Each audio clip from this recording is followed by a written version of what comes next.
This is Winnipeg Sports Talk Daily with Andrew Hustler Patterson and Michael Remis.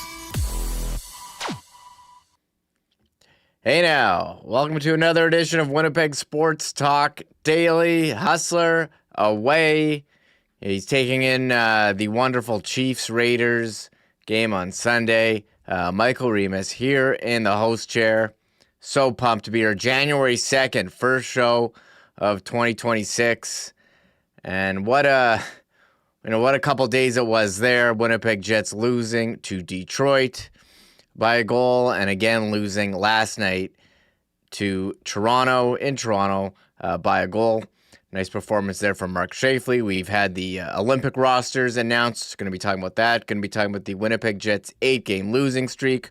World Juniors playoff round starts today. Winter Classic and final week of NFL. Murat Ates will be joining me later on in the show. Lee Hacksaw Hamilton, and of course Connor Hrabchak, who's been doing a great job on the post-game reaction videos. Check out yesterday's with Les Hood, recapping the Winnipeg Jets loss to Toronto. And what a 2025 it was for the Jets, beginning the year in first place and ending the year in 32nd in the NHL. 8-game losing streak, 0-5-3, 7 of the 8 losses in 1-goal games. The other loss was an empty netter. You know, just when you think, the game against Detroit, they can't score. You lose 2-1.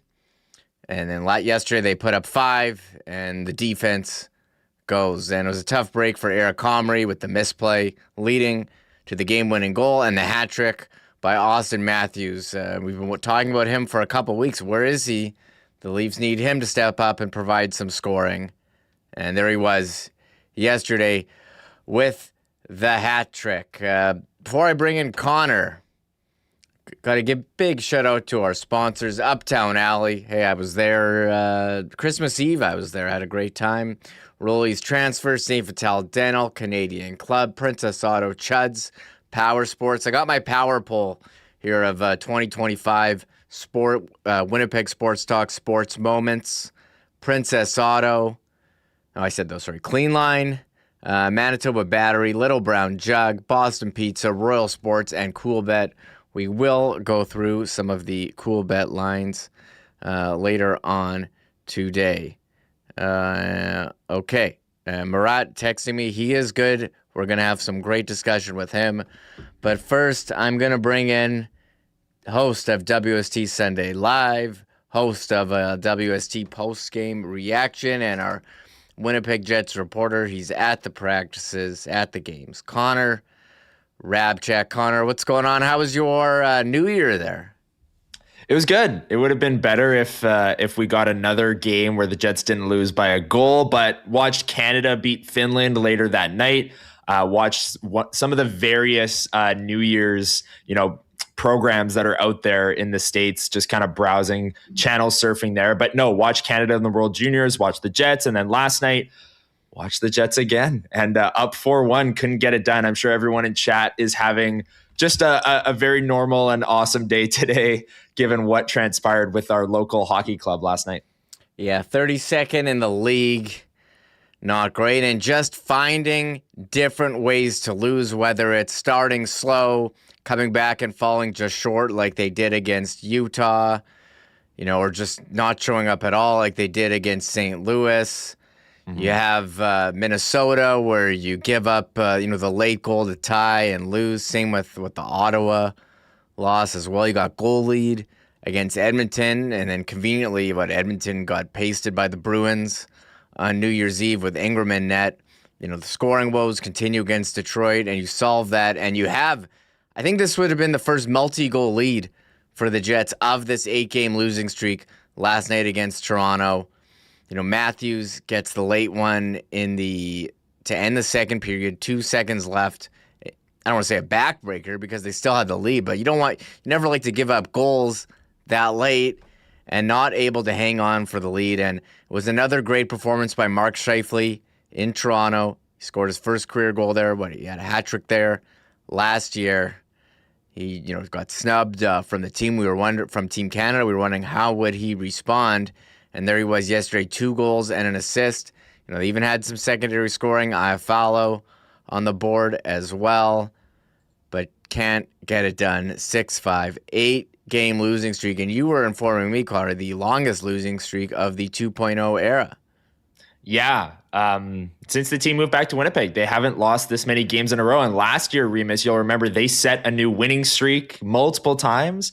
And this year, setting even more records, getting back in the record books with a losing streak of 8 games. But we were talking on the post-game reaction last night, Remo, and I think this game against the Leafs is the most devastating, gut-wrenching, whatever word you want to use, of this 8-game losing streak. Obviously, as you continue to lose these games, they're going to get progressively worse in terms of how you're feeling after these games. But coming out of the break, the Jets played the Wild. That was a game they were winning 3-2 with 30 seconds left. That was one where you really needed to close that game out. They take a penalty late, and they end up losing that game in overtime.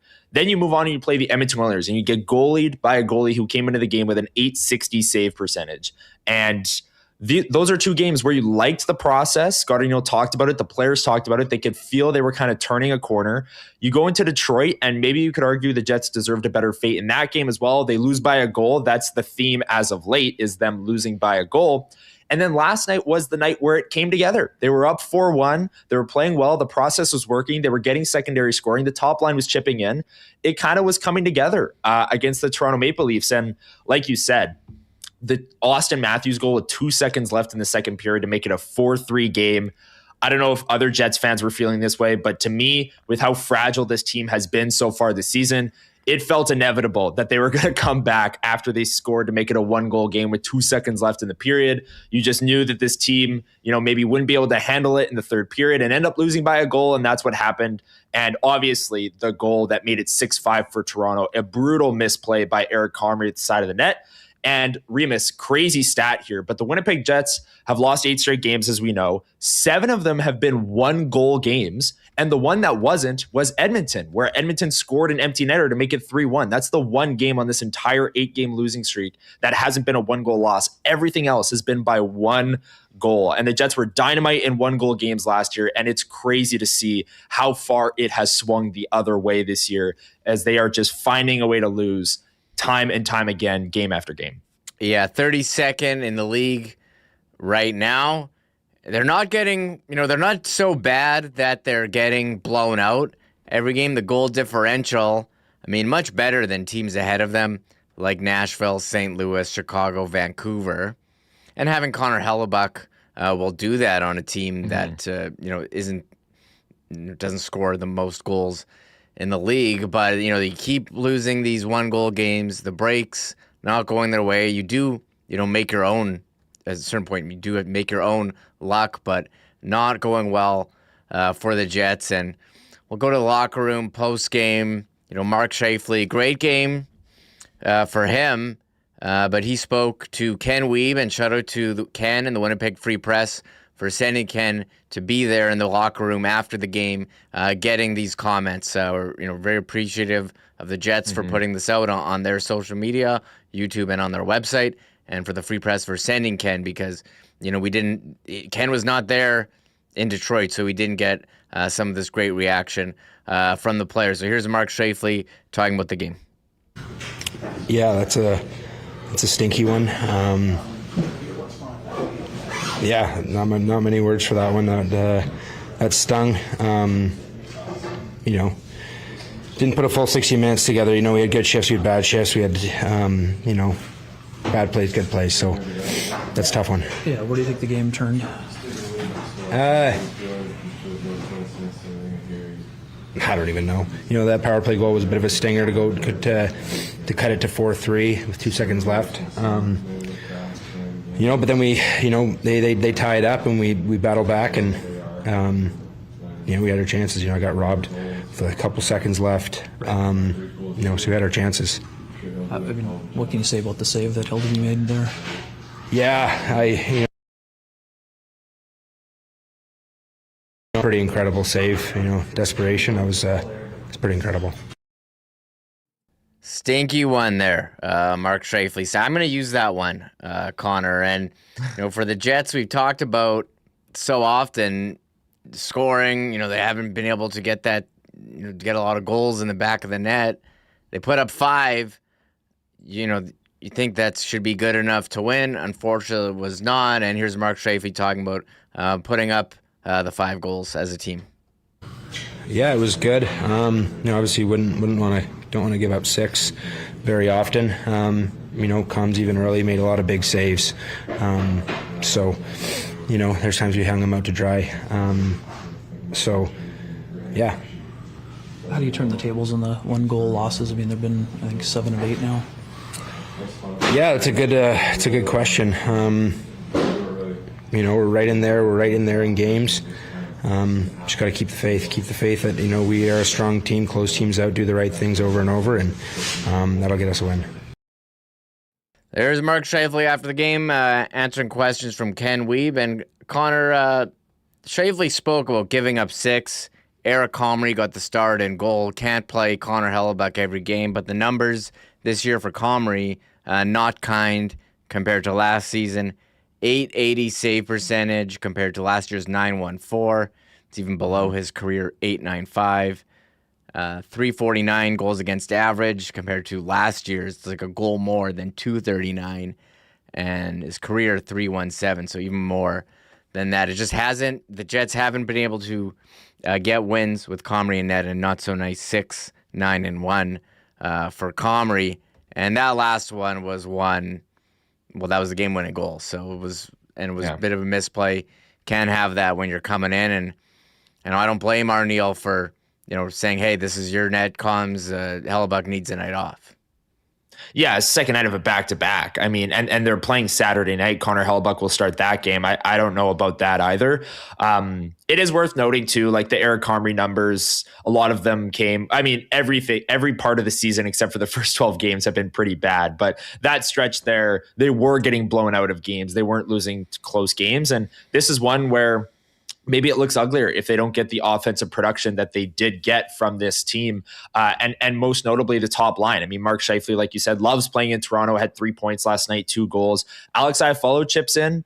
There are so many players sporting long goal droughts in the bottom 9. Iafallo was one of them, so he gets on the board. Velarde gets on the board from the top line as well. And then Dylan DeMello, a guy who I tweeted out when he scored, probably needed that one badly after the misplay in the Detroit game where he went to dump the puck in, whiffed on it. Red Wings go back down the other way, and Mason Appleton scores what that game was the eventual game winner. I think Dylan DeMello probably very much so enjoyed scoring that goal last night, but it was all for naught because the Winnipeg Jets, again, like we've said, and Mark Scheifele said there, that late second period goal really hurt them.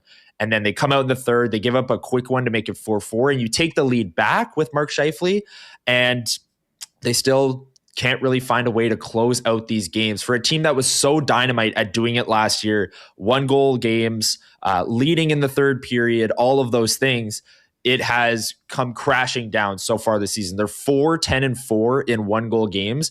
And when it comes to leading after 2 periods, they're 11-2-2, which is still a great record. But last year, they only had 1 loss when leading after 2 periods, and they had 40-something wins. So this team, 4 losses here and there when leading after 2, you get the 1-goal game record, and that is what results in being the 32nd ranked team. When I think we can all agree on paper, at least the star talent on this team, they don't seem like a true 32nd ranked team in terms of talent, but that's where they find themselves.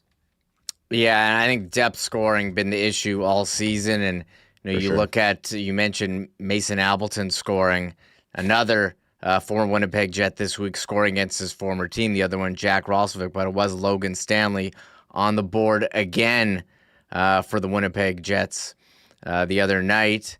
And briefly, Connor, he was tied for fourth in the team in scoring after he scored that goal. He does have 7 on the year. He does have, that is the 4th most goals on the team in a tie with Iafallo and Barron. Logan Stanley's having a great season. Nice to see the improvement, but when your third pair D, who doesn't play power play time, is your 4th leading goal scorer, that's certainly a problem, Connor.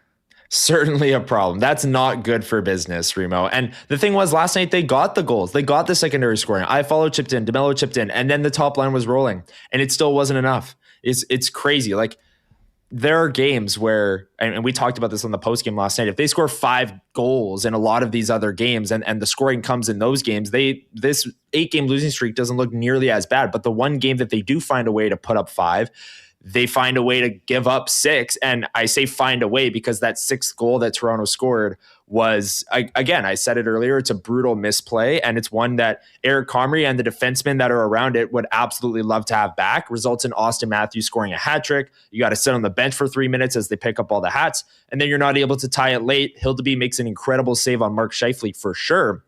But there were still so many moments in the game that made it that the Jets were chasing that game late as opposed to holding on to a lead and defending that late game lead with the empty net situation. So this team, it's really remarkable how great they've gotten this season at finding ways to lose after being so elite at finding ways to win last year, when a lot of the team is the same. I mean, you still have Hellebuck, Morrissey, Sandberg, Pionk, DeMello, you still have the same defense core and goaltender. And then up front, you still have a top line that's rolling. Obviously, the secondary scoring and team speed has been the biggest concerns, and I'd say probably the biggest reason they find themselves in the spot that they are today.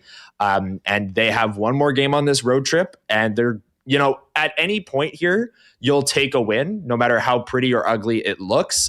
Anytime you can snap an 8-game losing streak, you absolutely take it. And they'll look to do it against a team that's also struggling. Ottawa, kind of near the bottom of the East. They just beat Washington the other night.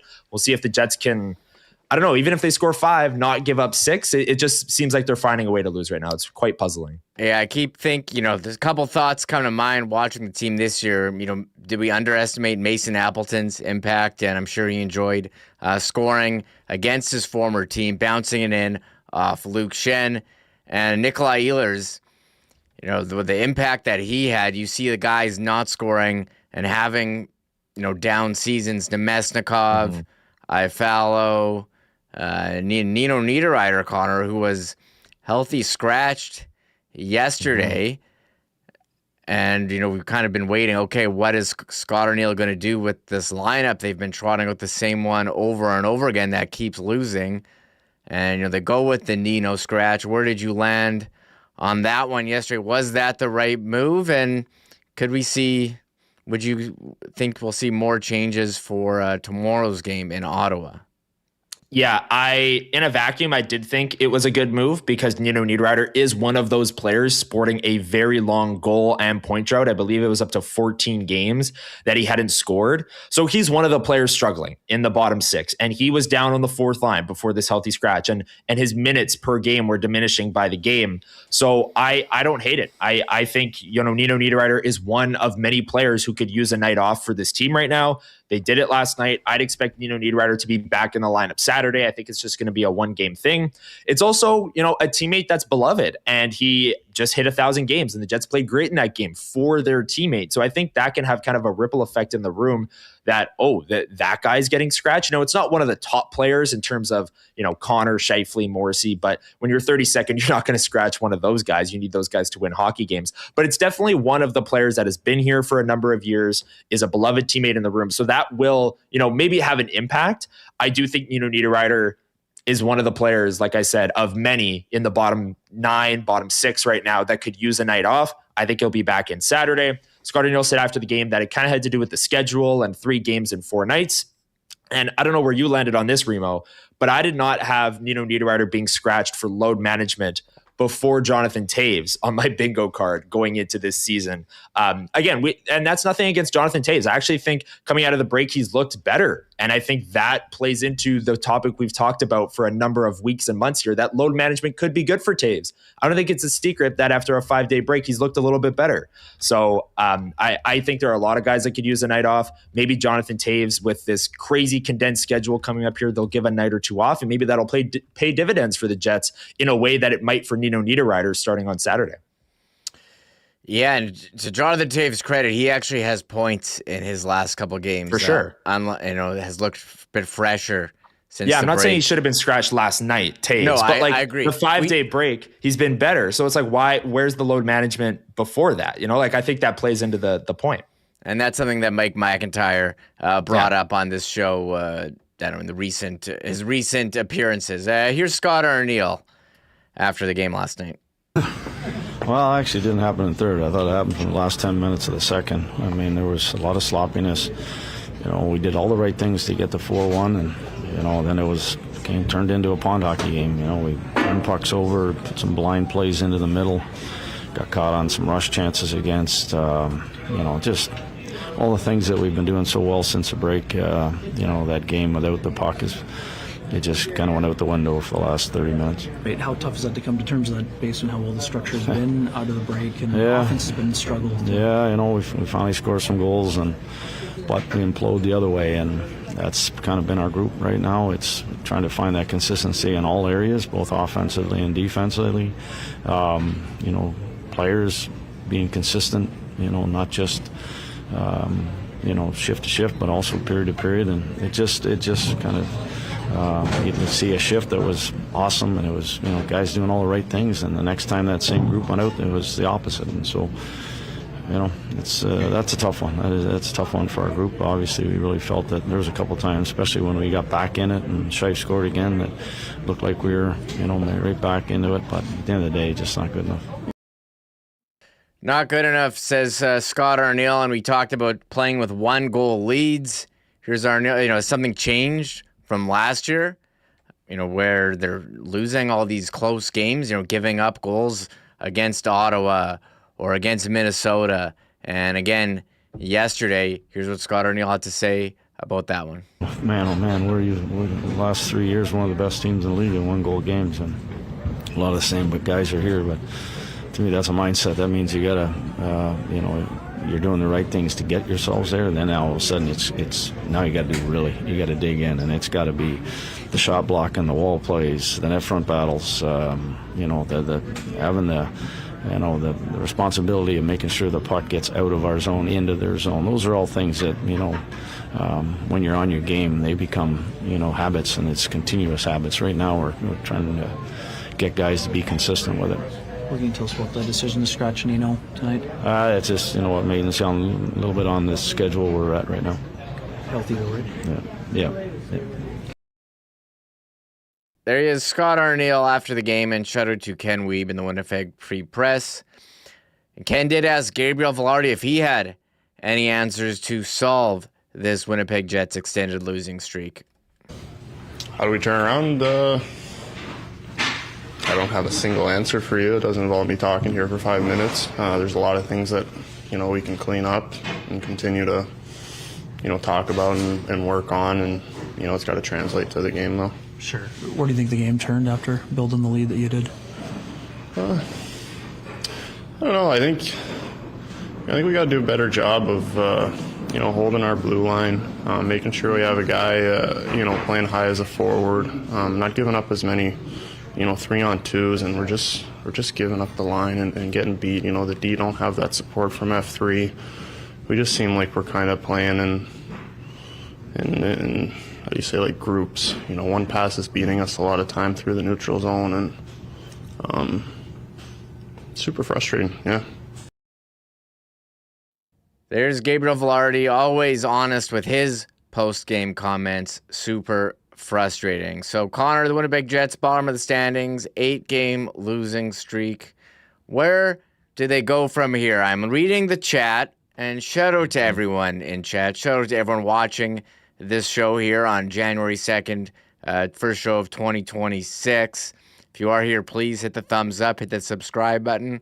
Tells YouTube we're putting out good content, and maybe it'll show it to people who might not know what we're doing over here. But one of the top comments I'm seeing over and over again, play the youth. Where do you stand on that? Do the Jets even have youth to play? Yeah, I mean, that means, calling up like Lambert, Yager, Chibrikov, Salamonson, I'm assuming, in terms of the youth and the prospects that are in the system.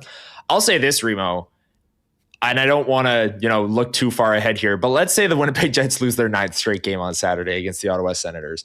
They then have 2 days off before starting a very long homestand and a lot of games at home in the month of January. 2 days off before a long homestand is typically when teams make big changes. And if you're one of the fans that wants to see some of these players on waivers and I don't even know if it'll be the youth that's called up in this scenario.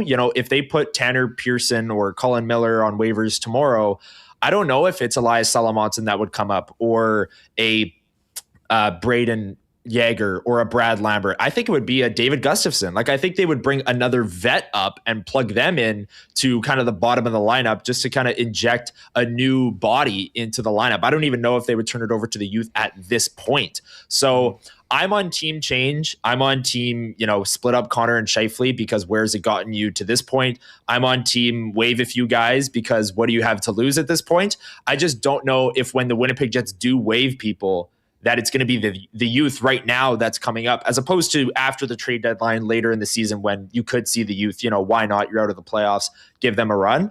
Where do you stand on that, Remis? I just don't see them making the change for youth right now, but I could see them making a change for other guys. The Winnipeg Jets are in a real tough spot. They're in last. They're short a couple draft picks for the next 2 years because of trades made, and they don't really have that top prospect that's going to come in and make an impact. We've seen Brad Lambert at times.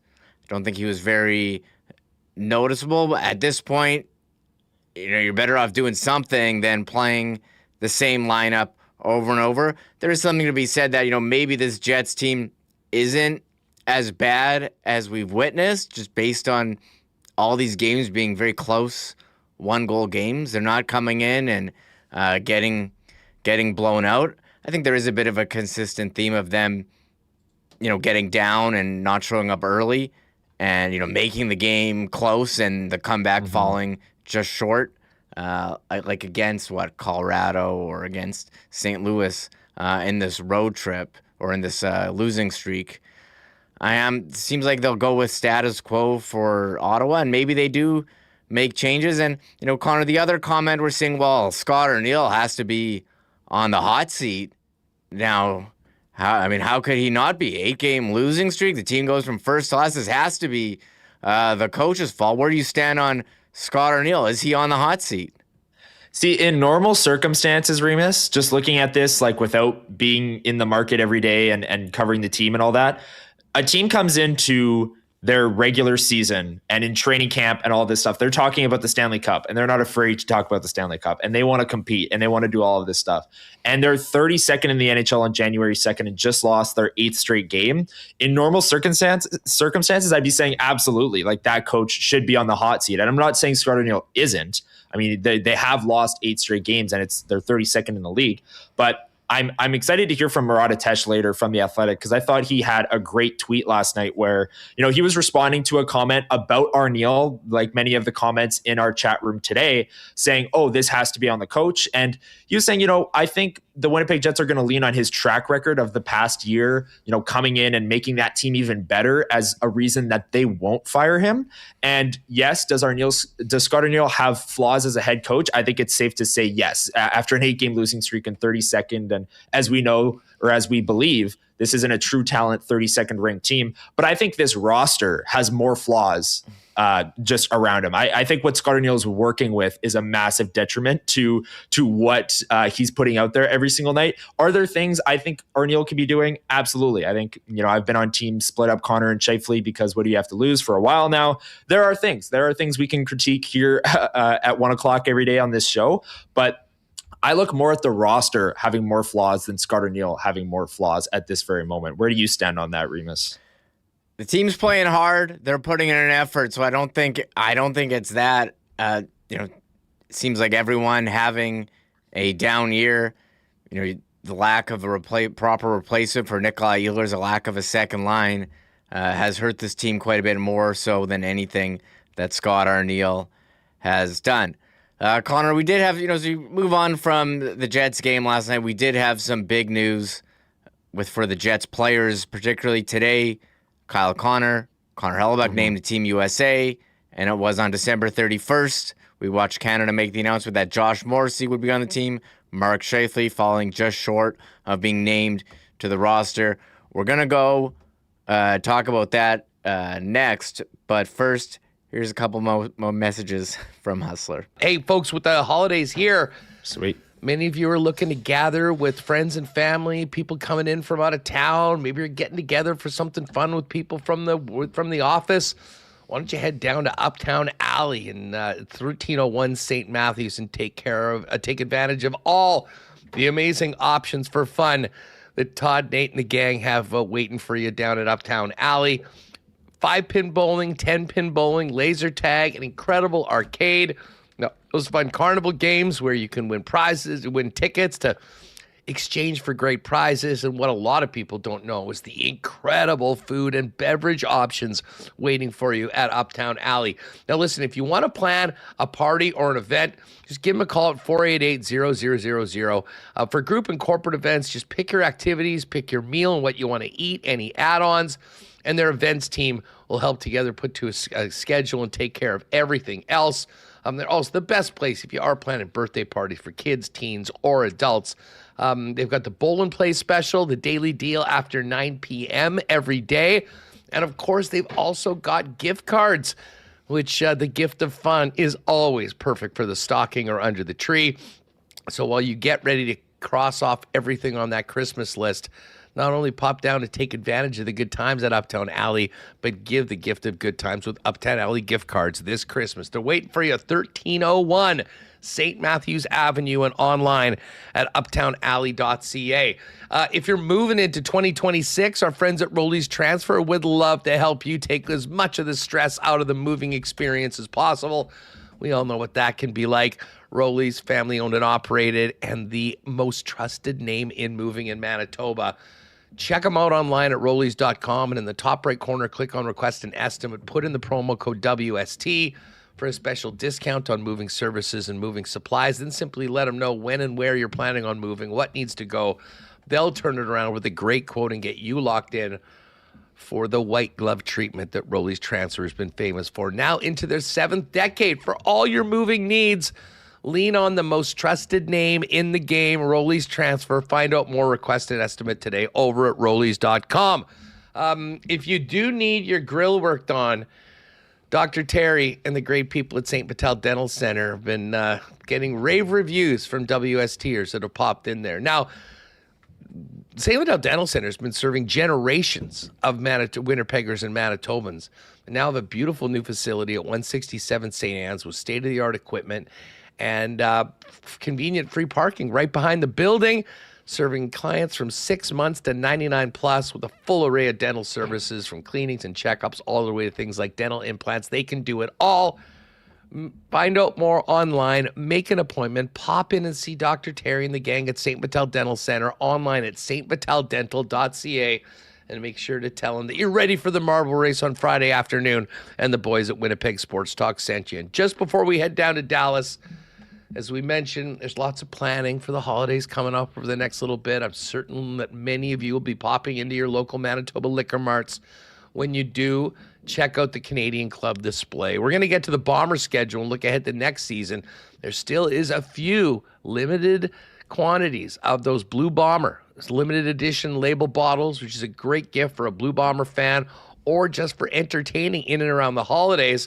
And while you're talking Canadian Club at the holidays, make sure to keep your eyes out for the limited edition Canadian Club Cranberry Ginger Ale. Right now, in stores and on shelves for the holidays, the great taste of Canada's iconic Canadian whiskey, along with cranberry and ginger ale, pre-mixed cocktails in cans. You can pick it up in 4-packs or 473 milliliter cans at your local Manitoba liquor marts or beer vendors, and then simply crack it, pour over ice, and enjoy. Happy holidays from Canadian Club. And reminder to all of you to do it safely and to never drink and drive. There's Huss. He'll be back Tuesday. Can't wait to hear about his viewing of Chiefs Raiders on Sunday.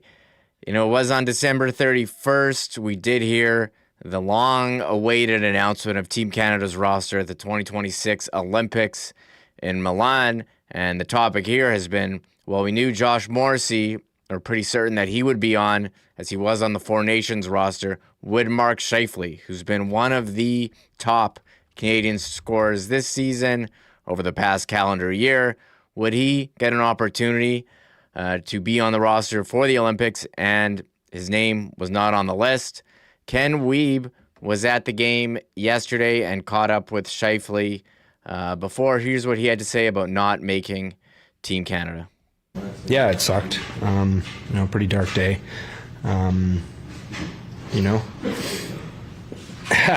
It's hard to think about now, after kind of turning the page to this morning. So obviously it was a tough day. News that you don't want, but it just shows the amount of talent in Canada. So many great hockey players, so many great guys, and that's it's an honor to be a part of this country just because there are so many great hockey players, and obviously wish I was picked. But God's got a plan, and we just got to trust it. Are you staying in the protocol? Are you one of the? Yeah. Still, right? Yeah, I don't know what it's called, but yes. Sure. Do you feel like you could have done anything else? I mean, the year that you put together, I think 88 points and 35 goals in the calendar year. Is there anything else that you could have done to state your case? Yeah, I don't know what else I could have done. Proud of the way I played, all season to now. I think I'm probably playing the best hockey I've ever played in my career. So, it's all you got to do is just trust in God's plan and know there's a reason for everything. There's Mark Scheifele in conversation with Ken Wiebe. Mark very disappointed, said it was a dark day. I think you can be at peace with the decision knowing that it's out of your control, and he's played, as he said, the best hockey that he's played. He's showed up in the playoffs for the Jets. He's played under adversity. He scored some big goals. Just wasn't in the cards. And Connor, full credit to Mark for chatting with Ken and letting us know his feelings. Got to be very, very disappointing for him. Yeah, absolutely. And Mark Scheifele handling that scenario with class, and it's like he said, was a dark day, and it's, I'm sure, a very tough time for him to hear that, because what more could he have done? We've talked about this on this show. We talked about it Wednesday. I don't know. It's puzzling. This guy's on pace for over 100 points. 101 points. He's on pace for over 40 goals this year, playing some of the best hockey of his career. And when Mark Scheifele's on and he's at his best, like we saw last night, he is a force. He's protecting pucks below the goal line. And look, he said he's on the short list. They have a list of injury replacements if someone is bound to go down. Bo Horvat went down with an injury, but it looks like that's only going to be day to day or week to week. But you never know. Someone could get a week to week injury the day before the Olympics. And Mark Scheifele has to be ready, has to keep playing well to be one of those guys that if someone does get hurt, they turn to him to come in and provide that offensive punch that we know that he can provide. So there were a lot of snubs from Team Canada. That's kind of the nature of Team Canada. You're choosing from the best forwards on planet Earth, and they weren't. They decided against taking Mark Scheifele. But yeah, I agree with you, Remis. Great job by Scheifele to kind of face the questions there and handle it with class. Yeah, it's certainly disappointing that we won't see him in the red and the white. The one player from the Jets who will be, representing Canada at the Olympics, Josh Morrissey. Here's what he said on, I think it was yesterday before the game as well. I just talked about getting the call from Team Canada. Yeah, just pretty unbelievable feeling, obviously. Just yesterday morning at the hotel before we went to morning skate, got a call from Jim Nill, and you have the anticipation, obviously the hope that you get that call, and it's a dream come true. Probably still hasn't really set in, but just an amazing feeling to get to be a part of that group. Josh Morrissey, been one of the best defensemen, not just a Canadian defenseman, but in the NHL, finishing up there, I think he's fourth in Norris voting last season, having another great one for the Jets. And Connor, for him, who did not get to play in the Four Nations final when he was sick, had to be pumped about going to the Olympics. Four Nations was very cool, but Olympics, something different. 100%, Remo. It's a whole nother level. And the Four Nations, obviously, as we know, and as it turned out to be, great best on best. It was short. They did it. It was announced like it was coming back, and it was awesome for a quick tournament, right? But the Olympics are so different. It's so much longer, traveling across the country, or across the world, excuse me, going to Italy for these games. And yeah, for Josh Morrissey to be selected as one of the 8 defensemen that Canada will take is absolutely an honor for him. And as we know in this market, he deserves it. There was no talk all year about, is Josh Morrissey going to make Team Canada? This guy's an absolute stud. He's a lock. He's been a lock ever since they started talking about best on best coming back. Josh Morrissey has been that guy, and he's been, great so far this season as well. And I'm looking forward to watching him wear the red and white in Italy for the Olympics. And I'll have to head down to Royal Sports, Remo, and find maybe a Josh Morrissey Canada Olympic jersey. I think we had a lot of the jersey discourse a few weeks ago. I think I'll go with the white Canada jersey. I think that's my favorite of the bunch. But it's going to be awesome to see Morrissey 44 there for Canada at the Olympics, and hopefully Canada makes it to a gold medal game and Josh Morrissey's playing in it this year. That would be so much fun. The white one was the best one. They're not my favorite of the Canada jerseys going back to, going back in the last 30 years. If I had to put together a ranking, these ones would probably be near the bottom. Sorry, jersey designers of the 2026 jerseys, but that's my take on that. I did see a McDavid out in the wild at the ODR on Boxing Day, actually, so people are still picking them up. I'm out there repping my 02 Sakic jersey still. I've had that one since, I guess that jersey is 24 years old now. Here's Connor here. TSN put together their projected lines for Canada. Josh Morrissey slated on a pair with Shea Theodore on the second pair behind Taves and Makar. Interesting to note about Devon Taves. He spoke to the media in Colorado. His wife is pregnant, and he said that if the baby is not born by the time that he leaves, he's staying. He's not going to the Olympics. So that's something to monitor. I don't know the exact due date. I mean, there are things you can do also to bring a baby out early if you need to. I don't think they would make a medical exception to, he's got to go to the Olympics, but maybe that's something to monitor. And Bo Horvat, as you mentioned, was banged up yesterday. What is he, day-to-day, not serious. But here are the projected lines from TSN. Shout out to TSN for this graphic. Crosby, McKinnon, Reinhart, Celebrini, McDavid, Point, Hagel, Suzuki, Marner, Marchand, Horvat, Wilson, Cirelli, Stone, Taves, Makar, Morrissey, Theodore, Sanheim, Parayko, Harley, Doughty, Logan Thompson, Darcy Kemper, Jordan Binnington, your goalies. Thoughts on the lines? Anything stand out to you? Just before we get to the lines, did you see the Tom Wilson goal the other night where he leveled a guy in the neutral zone and then went right to the front of the net and scored? And it's like, yeah, that's why he's on Team Canada. Did you see that, Remo? I know that he had the Gordie Howe hat trick right after they announced the team. He was fired up. So, good for Tom Wilson. We'll bring that entry, and he can score too. He plays top line in Washington. I'm sure he'll have a big impact on the 3 foot shorter ice there in Milan. Making a big difference. Yeah, Olympic-sized ice means something different now. It's smaller as opposed to bigger as it was in the past. But yeah, these lines, I think one of the biggest questions is who's going to play with Connor McDavid? That's always the biggest thing. I really hope that we see, Celebrini play with Crosby, McKinnon, McDavid, one of those, elite superstar players. As we know, McKinnon, McDavid, and Celebrini are top 3 in the NHL in points right now. So it'd be awesome to, offensive zone faceoff coming off an icing, throw those 3 guys out and hope they can generate something. Hope they can generate something. They're the 3 best offensive players in the world. I'm sure they could.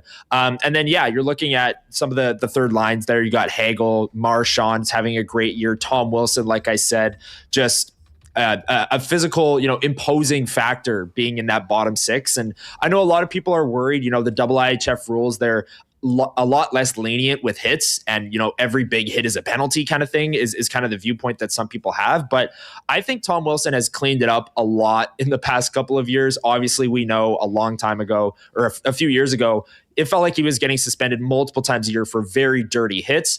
But now when I'm seeing Tom Wilson hits come across my timeline, they're more often clean than they are dirty. And that goal last night, or 2 nights ago, I should say, against the Rangers, where he crushed a guy shoulder to chest in the neutral zone, goes right to the front of the net and scores. That's what Team Canada wants. They want clean hits. They want that net front presence. And Tom Wilson is also just a good power forward, good hockey player. Like, he's not just this big imposing factor hitting guy. He can also score goals. And I think he's on pace for over 40 right now this season. So excited to see Team Canada. If Devon Toews doesn't make it to the Olympics, I was, very vocal on Wednesday, and I'll remain vocal right now. Bring Matthew Scheifele. I don't care that he's 18. He's not getting sheltered in the NHL, and he's playing amazing in the NHL. And if you're missing Devon Toews, I wouldn't mind running Scheifele and Makar as kind of a top pair, and maybe you shelter Scheifele a little bit, give some shifts with Makar with maybe a more defensive guy if you want. But that all offense top pair combined with a top line of McDavid, McKinnon, Celebrini, something like that. Like, good luck to everyone else if that's what's on the ice. But yeah, Devon Toews, we'll monitor if he will be at the Olympics. And Canada taking all 8 defensemen that they took in the Four Nations. We'll see if that changes with the Devon Toews stuff. Yeah, we'll wait and see. And Mark Scheifele did noted to Ken in that conversation that he is in testing protocol as an alternate. So if injuries do occur, he would be a name to be considered. Doug Armstrong saying at the press conference that they have certain guys slotted for certain injuries. So I'm assuming if Tom Wilson got injured, they would call up Sam Bennett. And if someone was more of a scorer, or Horvat or Suzuki, who we thought Scheifele was in competition with for those spots, Scheifele would get the call. And one thing you wonder, how much did these guys think about the Olympics during the year, while they're playing? Josh Morrissey was asked that by Ken, and here's what he said about how much he was on the back of his mind. Yeah, I think, obviously everybody says, oh, you just focus on the day-to-day and what you're doing. But, it definitely is. It definitely was on the back of my mind for sure. And you kind of know when the deadline is, and, as the weeks and days start to kind of wind down. So, I was definitely there a little bit. I think at the end of the day, going through it last year with Four Nations and sort of the same evaluation process, I think all you can do is go out there and play your best game, and you can't focus on anything else, but definitely it's in the back of your mind. Josh Morrissey saying in the back of his mind, and he did talk about, finally becoming an Olympian in the honor of that.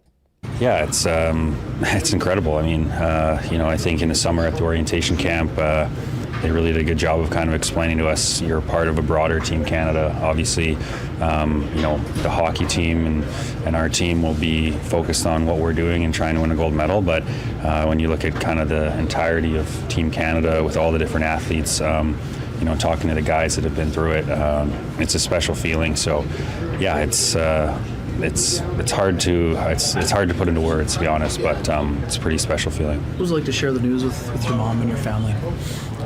Yeah, the first few people I reach out to are my family, and it's special. I think they were really anticipating, excited for it. Obviously, asking me if I was hearing anything throughout the process. But of course, it's a team effort to get to the NHL, and then obviously to have success, and to now be selected for this team.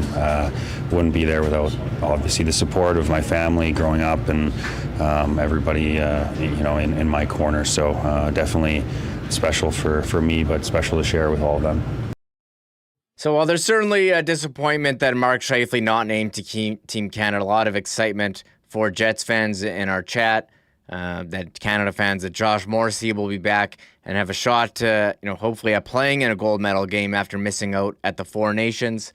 2 other players who will be playing for their national teams announced today: Connor Hrabchak and Kyle Connor named to Team USA on the Today Show this morning. Big deal there, Connor. But of course, it's not as much about who made the team, a bit about who didn't make the team, and the notable omissions for Canada, leaving out top scorer, top 5 in Canadian scores. Wyatt Johnston doesn't even get mentioned at all as a snub. And Mark Scheifele, USA leaving out one of their top scorers, Jason Robertson, Cole Caulfield. Montreal Canadiens fans not happy about that. And on defense, Adam Fox left off the team, was on the team last year.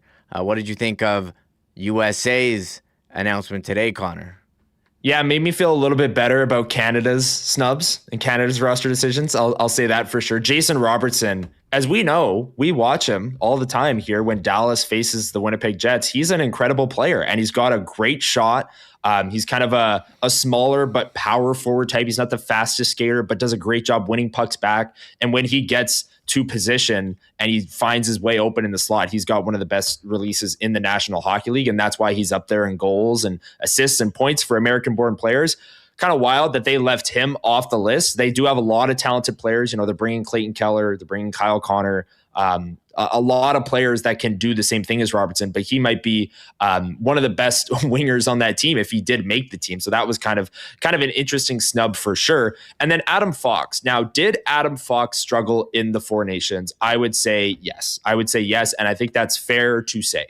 But at the same time, I don't know if using, a 4-game sample is fair to keep a player off the team the following year. And Remo, we talk about like Anthony Cirelli and Brandon Hagel being on the team for Canada because John Cooper's the head coach. What about Adam Fox, New York Rangers defenseman, being left off the team where Mike Sullivan is the head coach for Team USA? Kind of wild there. But yeah, you see the team, Jack Hughes, also a guy that struggled in the Four Nations. You're going to leave him off the team too? No, you're not, because Jack Hughes is really good at hockey. So is Adam Fox. So I was kind of puzzled by a few of the Robertson and Fox omissions for sure. What did you think of their roster decisions, Remo? Yeah, it had been reported that was going to happen. I think the Trocheck and JT Miller are not having the best seasons, but there is some politics involved when the head coach of the Rangers and GM of the Rangers is also the GM of Team USA, but that was not enough to keep Adam Fox on the roster, so I imagine some difficult conversations being had. And Connor Hrabchak on the roster, not a surprise. I mean, he was very good in the Four Nations. He's very good, and unfortunately, Connor McDavid scored the winner on him. I imagine he'll be the starter for this one. Kyle Connor on the roster. I'm almost surprised that they took Kyle Connor. He's one of the top players for USA. Just the fact that they scratched him in the final. Played an injured Matthew Tkachuk and Chris Kreider ahead of him. And Kreider, they only dressed for like 6 minutes that game. He played less than the injured Matthew Tkachuk. He was a player whose speed they certainly could have used, but giving him a chance at redemption here, Connor, I'm sure he wants to pick up his play. And you mentioned Jack Hughes as another player who struggled as well. But how about Kyle Connor getting the call? Shout out to the NHL for putting this video out. Bill Guerin calling Kyle Connor and telling him that he will be representing his country at the Olympics. I just want to welcome to the U.S. Olympic team. Oh, hell yeah, man. That's awesome. Yeah. That's awesome. Appreciate the call. Yeah, you got it, buddy. We're super excited, and we all feel like we got some unfinished business, but we feel like we've got a group that can get it done, and you're going to be a big part of that. Awesome. And I'm through the moon right now, so appreciate it. All right. Okay, so real quick, the tryout's over. Okay, you can stop scoring goals against the Minnesota Wild now. Oh man, you guys keep save it for the Olympics. Save it all for the Olympics. All right, buddy. Sounds good. All right, good luck tonight. We'll see you down the road, and congratulations. Yeah, thanks for the call. All right, bud. See you. One sec. So there's Bill Guerin, the GM of Minnesota Wild and Team USA, calling Kyle Connor. He said he's going to be a big part of the team. We'll see what happens when they get to Milan. I know there's a history of Winnipeg Jets being named to Team USA, who are very skilled and not being a part of it. I'm thinking Blake Wheeler in Sochi. Was a top player in the league, top passer, was barely used by them. And Kyle Connor scratch in the final for an injured Matthew Tkachuk and Chris Kreider, who didn't play. So you hope for him. He's not going out there for nothing. He's going out there to play, going out there to make an impact. But shout out to NHL for putting out that video and Team USA. Wishing them all the best, just not against Canada for Connor Hrabchak and Kyle Connor. Exactly. And the Connor Hrabchak part of this, I mean, we know he's awesome. He's probably going to be the game one starter for the U.S. and the starter throughout the tournament. But Jake Ottinger and Jeremy Swayman were the other goalies there. I mean, Swayman, especially with Boston, is having a bounce back year for him. So it'll be interesting to see if the U.S. decides to, make a change in net. Again, this guy's coming off the Hart Trophy. I doubt they're going to do it, but maybe it's just me talking about Canada goalies all the time that I'm thinking about the U.S. goalies, but they have far less questions about who's going to be tending the crease for them as Connor Hrabchak gets the call, presumably. I would bet on that for sure. And then Kyle Connor, I'd like to see him play. And like Bill Guerin said, stop scoring against the Wild. I'd like to see Kyle Connor not score against Team Canada, but score against everyone else. Go knock yourself out. A tremendous honor for those guys to represent their country at the Olympics. Excellent, Connor. It's been great chopping up with you. We still have a couple more topics later on. We're going to get to Murat shortly. We got to talk about the Winter Classic. Did you know it was tonight? I was flipping the channels yesterday, Jan 1. Isn't that the traditional Winter Classic day on New Year's Day? Where was that? It was only college football on, and World Juniors as well. We'll get an update on that. And, we never even talked about our top stories of 2025. I do have my Chuds power poll. So we've talked Jets, talked Olympics. I feel like we're going to be going for a while here, but I'm excited to bring in Murat Ates right after this. Princess Auto, wonderful support we've received for years from Princess Auto, as they've done for so many of our sporting really institutions, including the Winnipeg Blue Bombers and the Winnipeg Jets. Princess Auto, really synonymous with Winnipeg, as they're founded and headquartered right here in the Peg, and now serving Canadians coast to coast with the best deals on the most unique assortment of tools and equipment around. Everything you need to complete the projects on your list or start something new or cross off that special gift for Christmas waiting for you at Princess Auto. In Winnipeg, visit them on Panet Road or Portage Avenue West. Also out in Brandon for our friends at Westman. And as always, you can check out the great deals and shop online 24/7, 365 over at princessauto.com. Speaking of the holidays and a little snow, Terminator and the Chuds gang out of Chuds Power Sports are ready for the snow to fly, and they are ready for the holidays. It's the best gifts don't go under the tree. They come from Chuds Power Sports. Enjoy holly jolly savings across every department. And don't forget to browse their online parts store at truenorthparts.com for Christmas specials that slay the competition. Holiday must-haves this December include ATVs, side-by-sides, personal transportation, and commercial XTVs, not to mention ice fish houses, RVs, gear and accessories. And with snowmobile season arrived, brand new Polaris and Arctic Cat sleds. This is the Christmas gift that guarantees excitement. Pop down and see the wonderful people at Chuds Power Sports taking care of the community. For over 80 years, Manitoba's undisputed power sports superstore, corner of Highway 8 and 231, and online at chudspowersports.com. And while we're talking about Christmas, Donnie and the gang at Manitoba Battery invite you to give the gift of power this year. Now, first and foremost, you got to make sure you get to Christmas, and it's going to be gnarly on the weekend. You can pop by your local Manitoba Battery on Logan Avenue or Dovercourt Drive for a free battery test. And if you need a new battery, you'll get the best price in town. But right now, you can give the gift of power at Manitoba Battery with some great deals, including $5 to $10 off the incredible low prices on power sport batteries, $10 to $20 off booster packs for you ice fishermen and fishing people, $99 for the ice fishing flasher battery combo, 12-foot booster cables for under $20, and of course, you've got gift cards as well for the gift of power from Manitoba Battery, your local option. Best prices in town, beating the pants off the big box stores, best customer service, delivery citywide inside the perimeter. And of course, you can also order it all online at manitobabattery.com. there's Huss. He will be back on Tuesday. He's taking in that amazing Chiefs Raiders game. But pleased to be joined right now, Murat Ates of The Athletic. So much to discuss. Winnipeg Jets in last place. 8-game losing streak. Murat, as I load you in here, what's going on, Murat? How was your New Year's Eve into Jan 1? New Year's Eve was cozy. New Year's Eve, I'm not going out and being the wild person of 20 years ago. That's for sure. We were all gathered around, had dinner, had the game on, all that sort of stuff.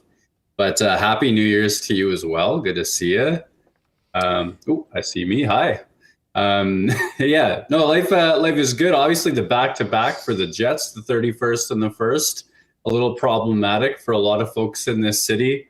But we did ring in the New Year successfully. So glad to be here with you. Yeah, I'm getting on my Facebook, remember this day 20 years ago, renting limos and going out. But no, here it was spent alone watching hockey and playing Mario Kart. What a great December 31 it was. Connor, let's talk Jets. I mean, what do you think here? 8-game losing streak. It's not going their way, Connor.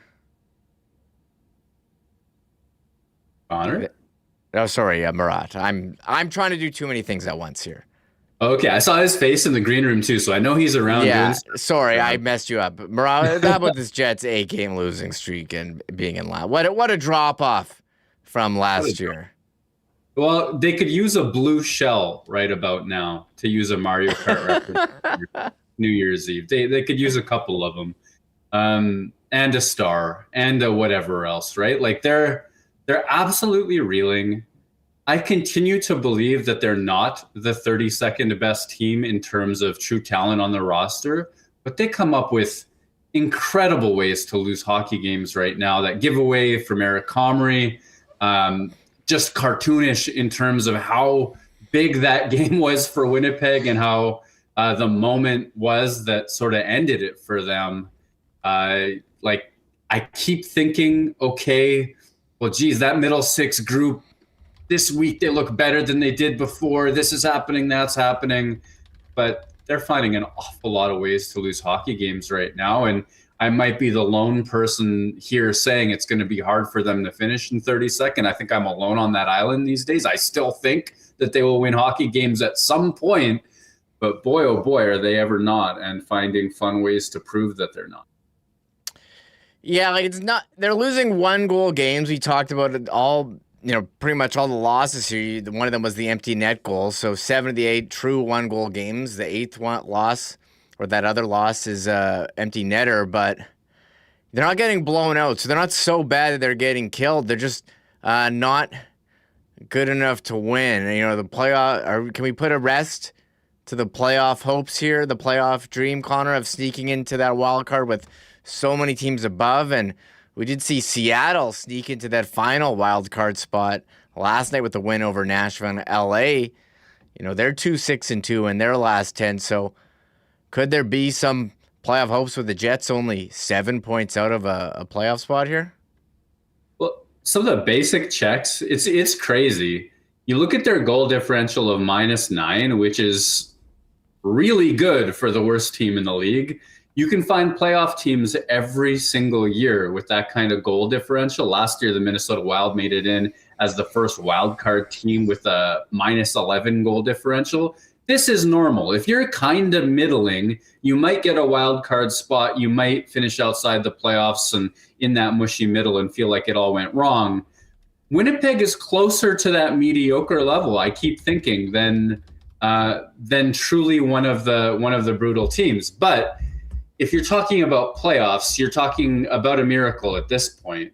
It's not because they're in last. Actually, being in last this year means you're a much better team than being in last has meant in recent seasons. This is the year of parity. They're 7 points out of Seattle in that second wild card spot. Typically around this time of year, that could be 20 points easily. So if in the inside True North's offices somewhere, they're going, well, hey, if we could just go on a run, 7 points isn't a lot. They would be betting on a miracle, but less of one than in a standard NHL season. That's the only thing you can really cling to, is that they're not far away for a 32nd place team and 7 points, whatever. But that's so many teams to catch. It's so many teams to pass. And not only do they have to start winning games, they have to overcome the cost of going on an 8-game losing streak and the confidence issues and everything that's gone wrong for them. This isn't sort of a team that's going to be able to flip a switch and play at the pace it did last year, which is what it has to do to really turn it around and make the playoffs. That's beyond them, I think. Yeah, Murat. Sorry if I keep calling you Connor here, trying to juggle many things at a time. So Winnipeg Jets, I mean, what can they do here to pull out of this tailspin? We saw Scott Arniel scratch Nino Niederreiter. We've seen a couple lineup changes. I don't think anything drastic, but what can they do? And what can the GM do, if anything, at all at this point of the season? Yeah. In terms of shuffling the lineup, there's only one move we haven't seen, and I bring it up every time. And I want to be clear. I'm not saying this is the thing that fixes Winnipeg, but we do not know if Kyle Connor and Mark Scheifele can drive their own lines, because we haven't seen Winnipeg try.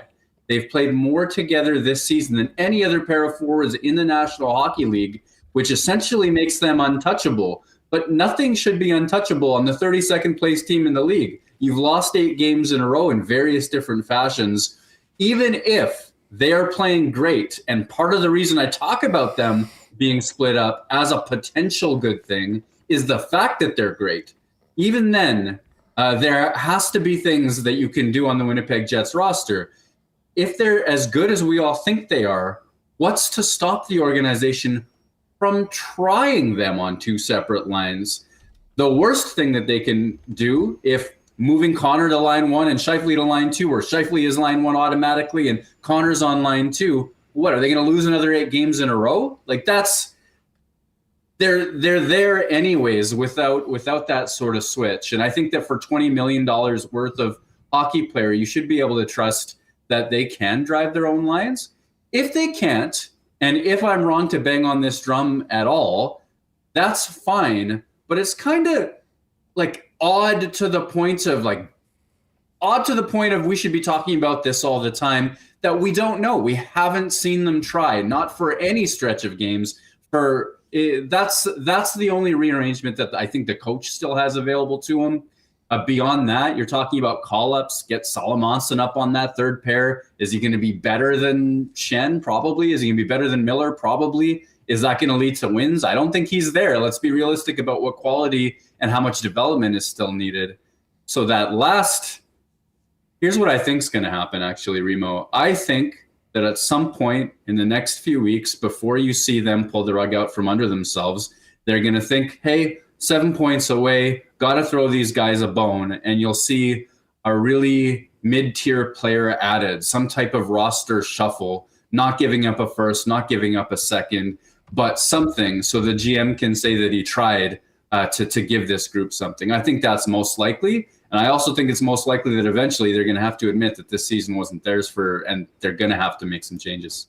I'm curious what changes we can make. Maybe we can cross that bridge when we get there, Connor, or some people think we might already be needing to talk about that, but I do see people in the chat saying, call up youth or fire the coach. I mean, I'm not sure how much any of those are going to make an impact. And as you noted on X last night, that, Scott Arniel didn't all of a sudden become a terrible coach after being the Jack Adams nominee last year.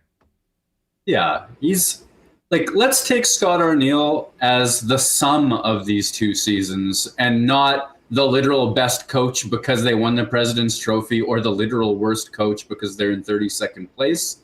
I think that he has a good handle on some things. He doesn't lose the matchups that he wants.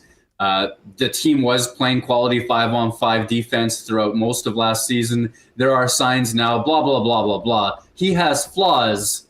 His roster construction given to him by the GM is one of those flaws. His handling of it, it's quite frankly, just from a get the information point of view, perplexing that he hasn't even tried to split Connor and Scheifele up. That's one. The commitment to Luke Shen has been another, even though he did scratch him the other night. I don't think that scratching Nino Niederreiter as a healthy, like he's one of the most respected, hardest working players on that team. That one seems odd.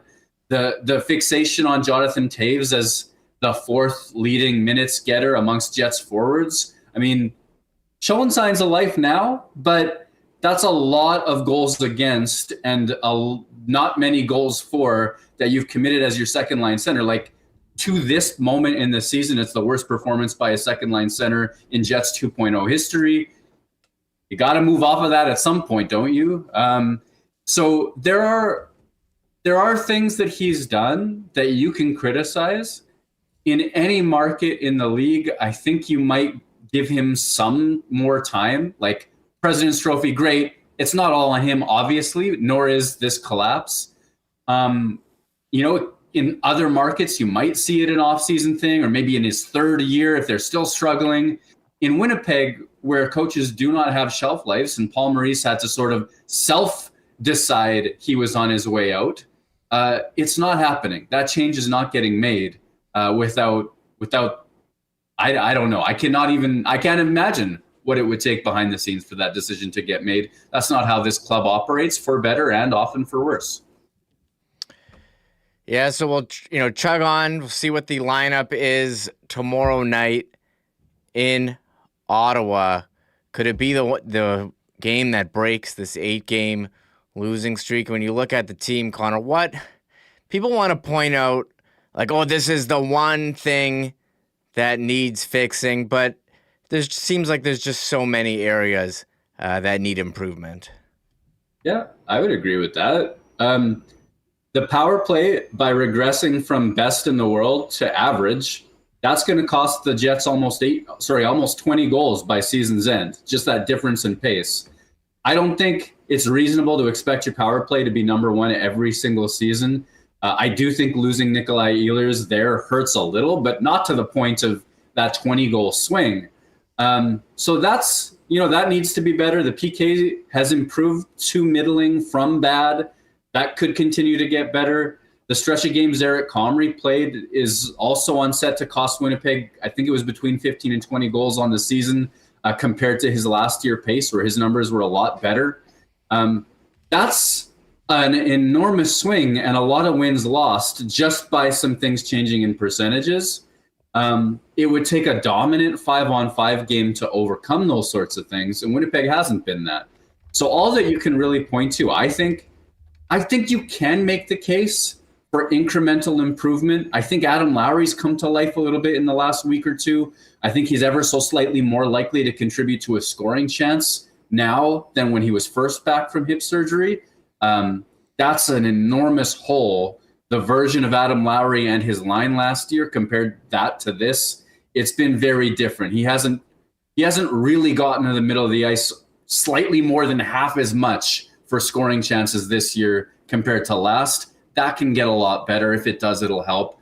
Toews sparks signs of life in this last little bit. That helps because it was so bad earlier on this season. Okay, great.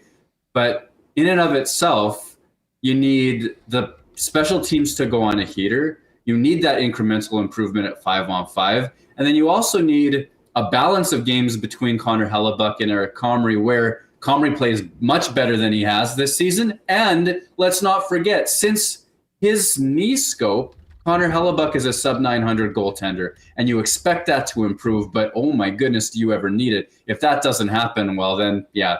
So again, I can't find a route to the playoffs for this team, as much as I say 30 seconds is going to be tough to pull off too. They would just have to win at such a higher pace than what they've shown. Not a lot of runway left to make up ground in a league that awards some games 2 standings points, some games 3 with the 3-point games. So Going to be tough. It's game 39. We're approaching the midway point. Usually around then, the GM will hold a state of the season. I mean, could Kevin Cheveldayoff say anything to, calm down some of the messages here I'm seeing in chat, or provide optimism toward the future of the organization? I mean, in the NHL, I think you have to sell winning or a plan to win. You have to sell winning or hope. And I don't know. Let me think. Let's honestly think. Like, I'm not here to do fire and brimstone, right? It's been over 12 hours since the game, blah, blah, blah. Like, they're in dire straits, and I could come on here and be like, they got to do this, they got to do that, they got to fire this person, they got to fire that person. Well, let's think about this. What could he realistically say? Most likely, I think he'll say, double down in defensive decisions made in the offseason.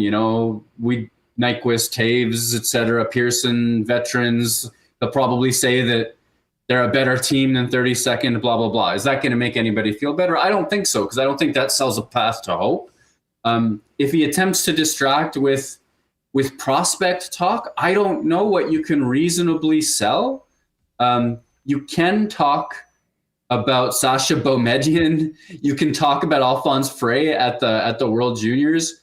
But I don't think that two Swedish defensemen who might be Jets someday are going to move the needle in terms of the fan vibes right now. I don't think that's enough. That's not like they had the top pick, a Canadian player just ripping things apart for Team Canada. They could point at that and say, hey, look, we're going to reload. That person's going to be there. You can't point at Brad Lambert scoring and Nikita Chibrikov or what have you at the AHL level. It's not there. You can't. So, geez, what could he say? He could say, look, this is clearly not our year. We have some tough decisions to make.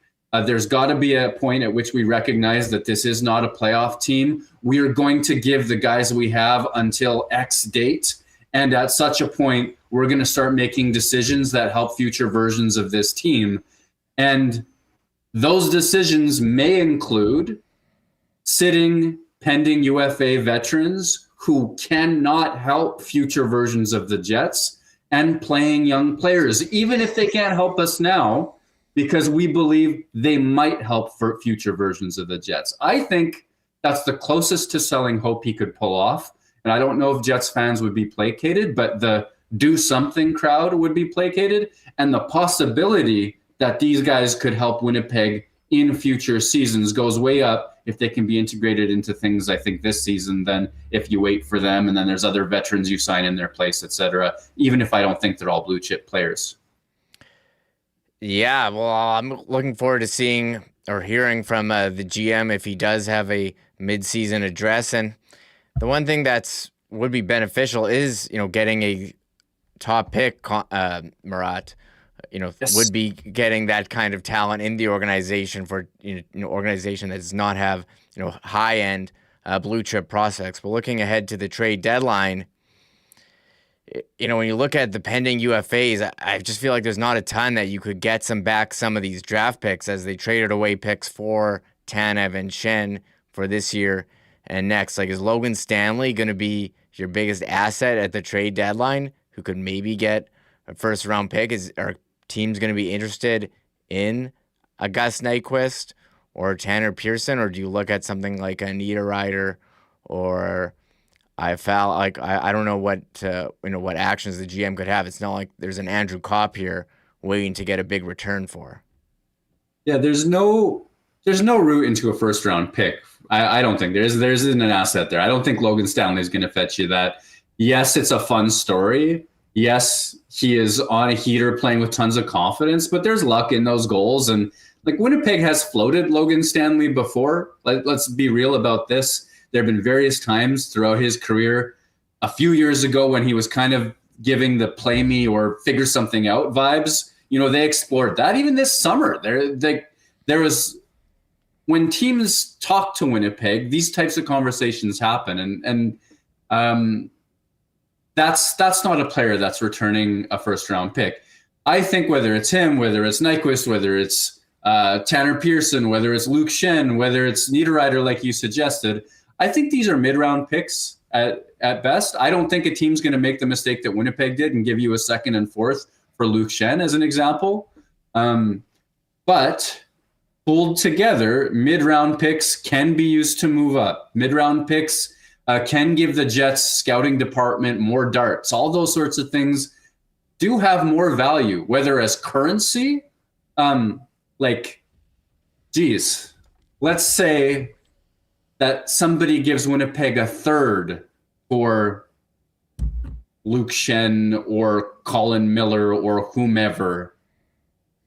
A third and another, like a third can be traded for 2 late thirds. Like there are ways that other teams use draft picks to acquire more capital. I think the Jets need that. Obviously, they're not in a position. Imagine being 32nd in the league and your top prospects on the Moose aren't so good that it's obvious that they should play right now. Like Winnipeg needs more in its system. So those are the types of things I think make sense to do, whether they're picks Winnipeg eventually makes or not. And yeah, there's just like Winnipeg's decline isn't one obvious thing. I don't think Winnipeg's reemergence as a good team is one obvious thing. You just got to hold on to that first round pick because it's going to be a good one, even if it's not number one.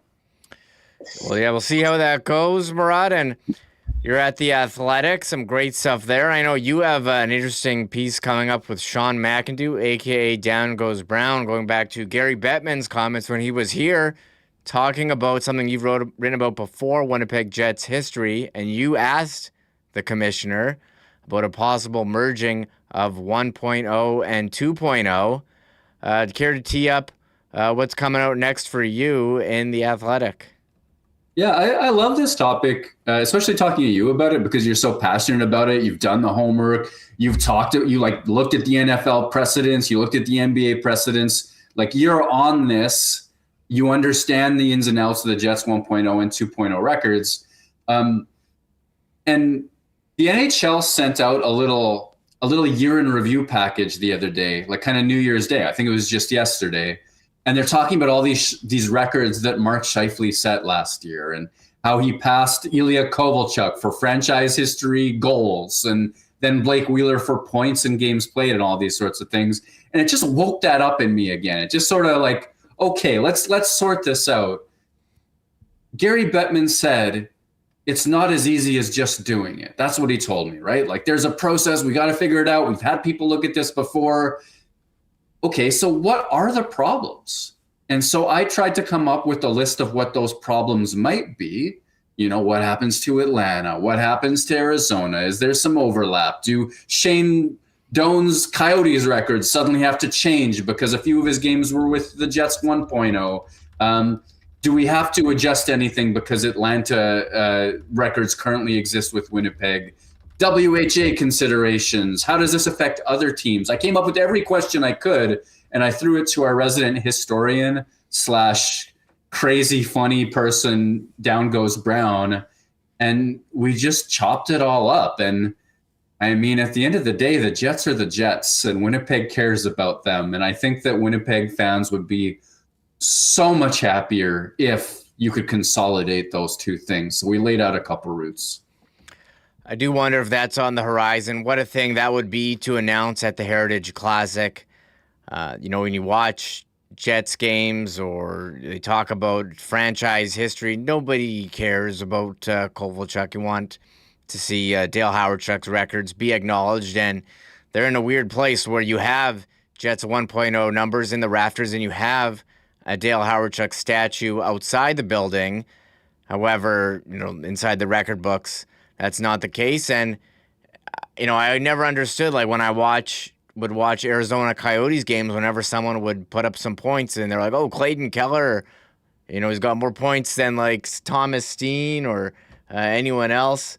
I just didn't see why that would be relevant to anyone in Arizona. So we'll see if they take action, but I'm looking forward to seeing whatever you have next at The Athletic, Murat. Appreciate you taking the time. Thanks for having me, Remo. There he is, Murat Ates of The Athletic, as I spit out the proper name. Does remind me back in the radio days, I think I called Matt Leibel Huss for an entire segment. It's just reflex going by muscle memory. We're gonna rewind here from hockey. A lot of hockey talk, a lot of Jets talk. But let's go to NFL. Last week of the regular season coming up. But joining me after this, Lee Hacksaw Hamilton. Clean Line Plumbing, Heating, and Electrical. Your local leader for over 40 years. Clean Line Plumbing, Heating, and Electrical is the official plumbing service of the Winnipeg Jets with 24/7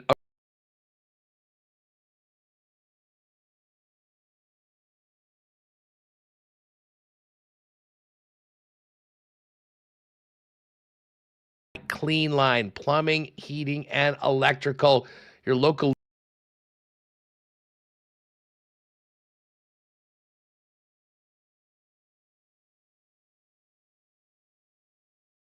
Clean Line Plumbing, Heating, and Electrical.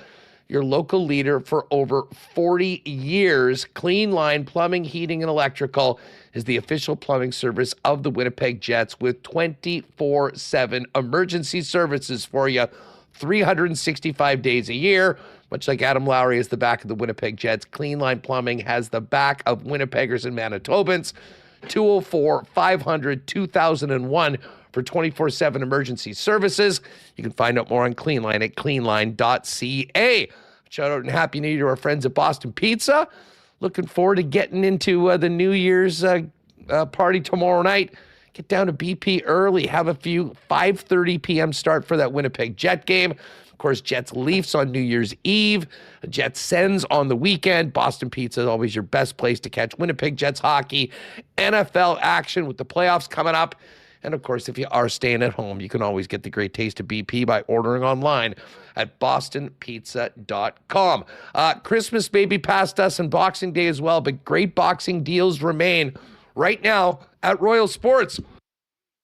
Talking to Greg last night, they've been doing crazy business, both in the hockey department with the great deals on sticks through the holidays, and of course snowboards as well for those of you that may be planning a trip some point in the winter once we get into the new year.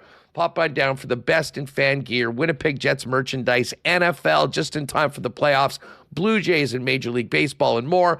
It's all waiting for you at Royal Sports, Winnipeg Sports Superstore, 750 Pembina Highway, and on Instagram at Royal Sports Winnipeg. Give them a follow for the latest merchandise drops and sale information. Going to bring in Sean Shapiro, as we mentioned. First up, though, big holiday cheers to our friends at Winnipeg's favorite local brewery, Little Brown Jug. You train day in and day out, learning new techniques, approaching new concepts, and living out the thrill of achieving your goals. Building a craft beer is no different. While you spend your hours on the ice, we spend ours here, brewing our trademark beer. Again, again, and again. Here's to pushing the status quo and challenging ourselves to build something memorable. 1919 by Little Brown Jug.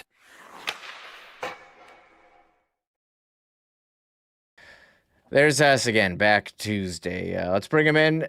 Lee Hacksaw Hamilton in sunny California, back from Minnesota where it was freezing. Lee, how's it going? Hey, Happy New Year to everybody in the Great White North and the O Canada Network, and glad to be back where it's a little bit warmer than 15 degrees and snowing sideways, but good time was had by all. But boy, what a weekend we have had so far. Holiday weekend in college football and big NFL weekend just around the corner. Yes, some big games deciding divisions, deciding playoff spots. We have the Chargers who are going to be sitting their starters against the Broncos. The big Seattle-San Francisco game Saturday. Ravens-Steelers Sunday Night Football, and Carolina-Tampa Bay. What do you think of those big games for Week 18? Well, let's just run through the laundry list. Obviously, the marquee game on the schedule is going to be Seattle at San Francisco. Seahawks are on a 10-1 heater. They are really playing well. And it's odd because they're not doing it with Sam Darnold throwing for 300 yards per game. They become more of a balanced offense, and their defense has gotten progressively better and better as the season's gone on. Seattle's a real deal, but this is in San Francisco. And what the 49ers have done under Kyle Shanahan with his ravage of injuries is it's amazing to me. San Francisco at home could win this game. They beat them early in the season, right at the onset of the campaign. The two quarterbacks between them, Mac Jones and Brock Purdy, have combined to throw for 4,000 yards and almost 40 touchdowns. And Christian McCaffrey's had a spectacular record-setting season. George Kittle will play this weekend because of the knee injury. So at the end of the day, it's a San Francisco team, despite the ravage of injuries, is just hitting on all cylinders. And, of course, at stake is home field through the entire playoff series in the NFC. So, boy, this is must-see TV.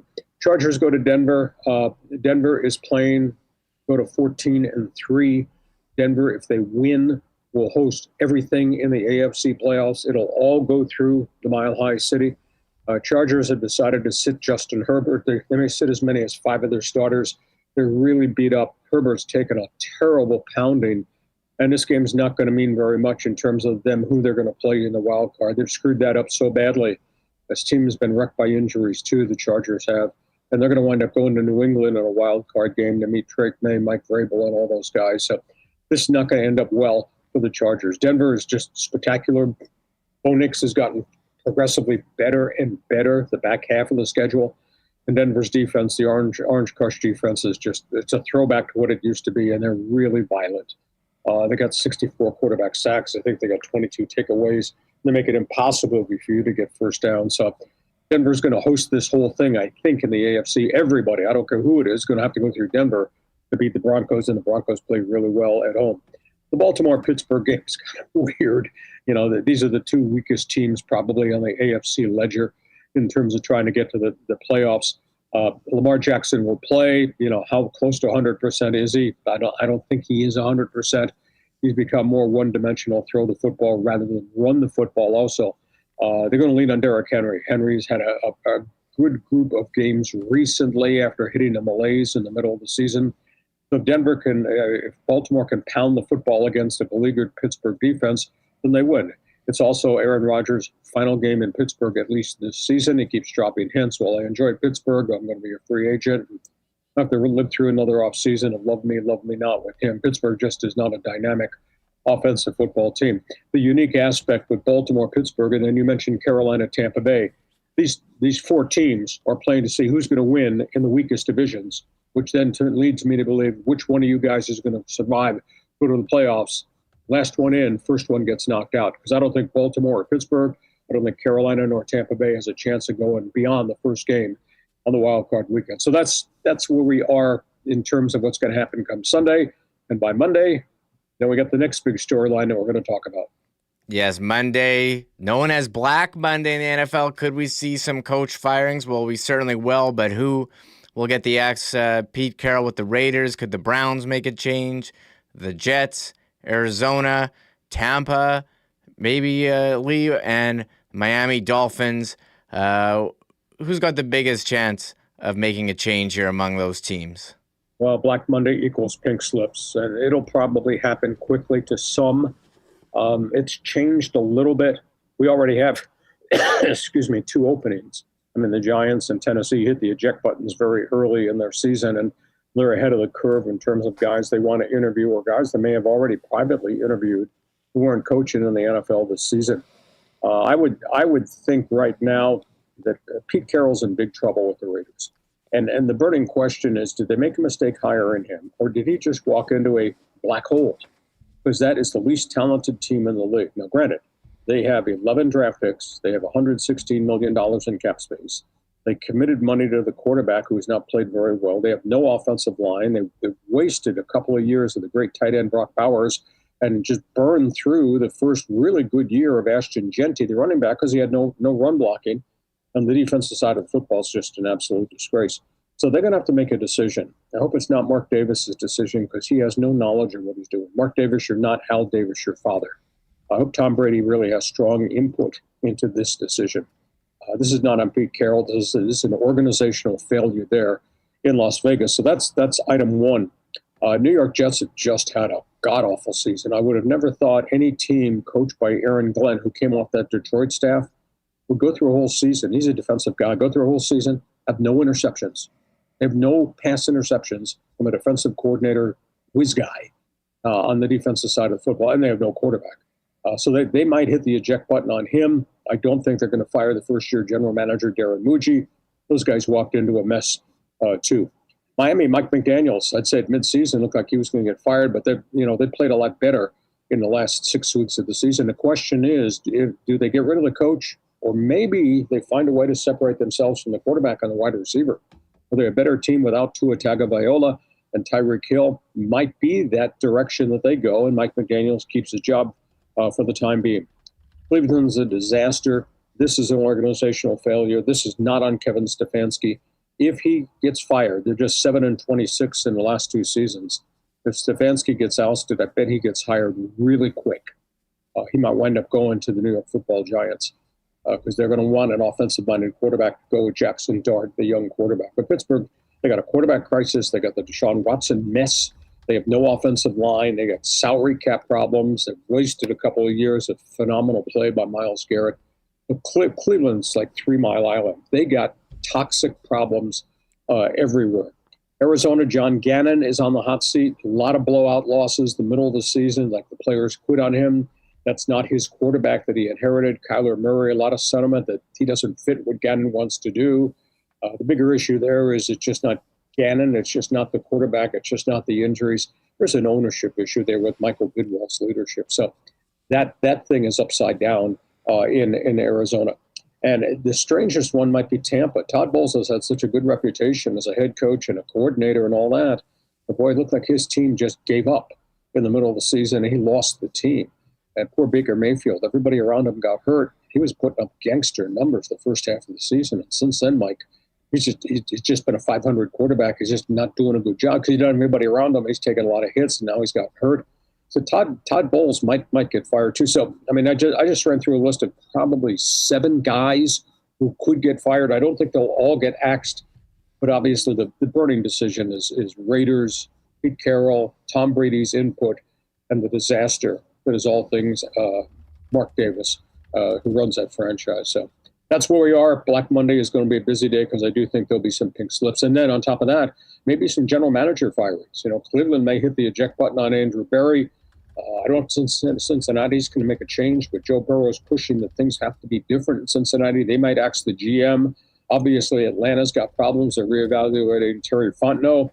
And Joe Shane, New York Giants, no success. I mean, this is all under his leadership of the Giants have deteriorated into. But he seems to be conducting the interviews already for head coach, which leads me to believe he's going to stay. So we might have 2 to 3 GMs get their pink slip in addition to these coaches on Black Monday.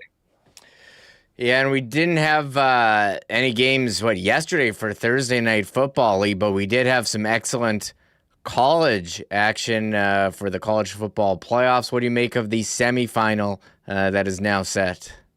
Upset City. I mean, I would have bet my mortgage that none of this would have happened the way it happened. I mean, Ohio State losing, Ohio State getting mugged at the line of scrimmage in the first half and in the fourth quarter by the Miami Hurricanes. Wow, that was a real shocker. Oregon trashed Texas Tech. Oregon can beat you anytime, any way. They did it with defense, not their offense. They did it on the road again. It's their 4th big road win this season for the Ducks. That's a really good team. Indiana, this is absolutely phenomenal. Do you realize Indiana had not won a Big Ten conference title since 1945? They had not been in the Rose Bowl since 1968. They're a sub-500 program for 136 years, Mike, and they've gone 24-2 in 2 seasons under Kurt Signetti, and they just ran roughshod over Alabama. And then the fourth one was Ole Miss, which I would have never thought could have held up for 4 quarters to get the physicality of Georgia. Ole Miss and Trinidad Chambliss, what a phenomenal season that had with all this distraction, all the turmoil with Kiffin leaving the program, Ole Miss beating Georgia. So, I mean, this has just been absolutely spectacular, what we have seen so far. So we got Ole Miss and Miami in one semifinal, and we got Oregon, Indiana in a rematch. They played the middle of the season in the other semifinal. So college playoffs have just kind of traveled a much different road than I ever thought was possible.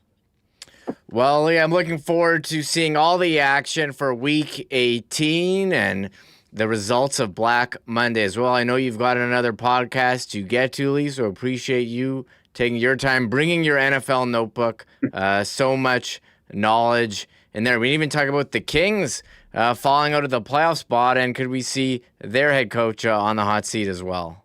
Yeah, we'll talk to you next week once we have our 1919 to welcome in the new year. Thanks again to the O Canada Network for being part of my podcast. We'll be on the air at 1:30 Pacific time as soon as you guys are done. Have a great holiday, great sports weekend. Mikey, we'll talk to you next week. You too. There he is, Lee Hacksaw Hamilton. Check out his website, leehacksawhamilton.com. And on the top right, there is a little button there. Subscribe to his newsletter. As he says, you can be the smartest man at Portage and Maine. Also on YouTube here as well. Time to bring in Connor Hrabchak. He's been on the sidelines. Connor, how's it going, Connor? What are you following this World Junior action here? I am, yes. Actually, while you were interviewing Hacksaw there, Alphonse Frey feathered a pass to Sasha Boumedienne for a one-time goal for Team Sweden. So few of the two Jets prospects on Team Sweden connecting for a goal in the quarters, which was pretty fun to see. But yeah, the Swedes are up 4-1 last I checked against Latvia in the quarters. Then the Czechs will take on the Swiss. A little later on, USA takes on Finland, and then tonight Canada takes on Slovakia. So full day of World Juniors quarterfinals. And Connor, I know you've been keeping a close eye on the tournament, even took a trip down there to watch Canada in person. What have been your biggest takeaways from either Canada or the Jets prospects on Sweden? Yeah, I'll start with the Swedish prospects for the Winnipeg Jets. I have been super impressed with Alphonse Frey. In the round robin, he had 5 assists in 4 games, a lot of which were on the power play, a lot of which were primary assists. He's doing a great job moving the puck up the ice. He's an incredible skater, and he's a bit of a smaller defenseman, but he's moving up the ice super quickly, making really sharp passes. And then when he gets on the power play and he gets creating in the offensive zone, the head fakes and the ability to find his teammates in open spots has really, really kind of impressed me. I haven't watched him this season over in the SHL and what he's been doing in the Swedish men's league. So this is kind of my first viewing of Alphonse Frey this season. I've watched him at development camp and things of that nature, but in game for Team Sweden, he has been super, super impressive by my eyes. And then Sasha Boumedienne, another great skater. I mean, that entire Swedish blue line is just stacked with great skaters at this World Juniors. And Boumedienne has done a really good job defending the rush, and he kind of has given the green light to roam. I think all of the Swedish defenders are, but Frey and Boumedienne especially are kind of just skating around, playing off instincts, playing good defense, setting up a lot of offensive chances. And Boumedienne, interestingly enough, one of the things coming out of the draft that was, one of his selling features as a prospect was his shot. He's got a really good slap shot from the point. We just saw it in the game that's happening right now as he scores a one-timer goal from the point against Latvia. But he's had a few looks in this tournament where he stepped into a slap shot and the goalie's made a good save, or he's just missed the net. So I've been quite impressed, Remo, with Frey and Boumedienne, the two Jets prospects, playing for Sweden. And by all accounts, Sweden has a path to the gold medal game, and they look really good right now. They beat the U.S. 6-3 in a game where Frey and Boumedienne both played really solid. So the Swedes might be a gold medal favorite at this point, given how they played against the U.S. Obviously, Canada will have something to say about that, but the Swedes those two guys playing a big role. I've been really impressed with them. Canada tonight, I think the Finland game was their best of the tournament. The second period, they outshot Finland 15-4. And I think the goals in that period were 1-1 or 2-2 because the goaltending wasn't that great for Canada. Carter George was in net. He has a tournament worst .844 save percentage. Looks like they're going to go with their backup tonight, Jack Ivankovic, who's the Michigan goaltender. So we'll see for Canada if that shores up some of their goaltending issues, but they have so much talent up front, Remo. They have 13 first-round picks at forward. The only one that isn't is Gavin McKenna, and we know he's going to be a first-round pick next season. So this team is just littered with first-round picks all over the lineup. So much talent. Looks like they're putting it together, gaining some chemistry as the tournament goes on here.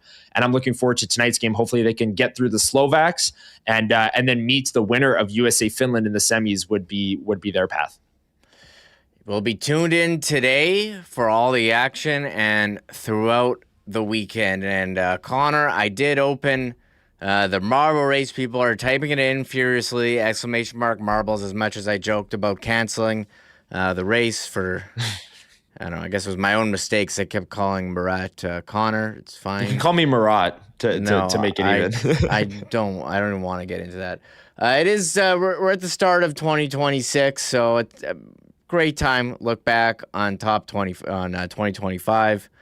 I did take the time to make my Chuds Power Sports Power Poll for the top stories, and this isn't just moments. I think some of them are stories that impacted our show here, and also Canada as well. So here they are, Connor. Here are my top 5 stories of 2025 as we look back. Number 5, I got the Bombers sellout streak. Incredible story for the season, selling out every game.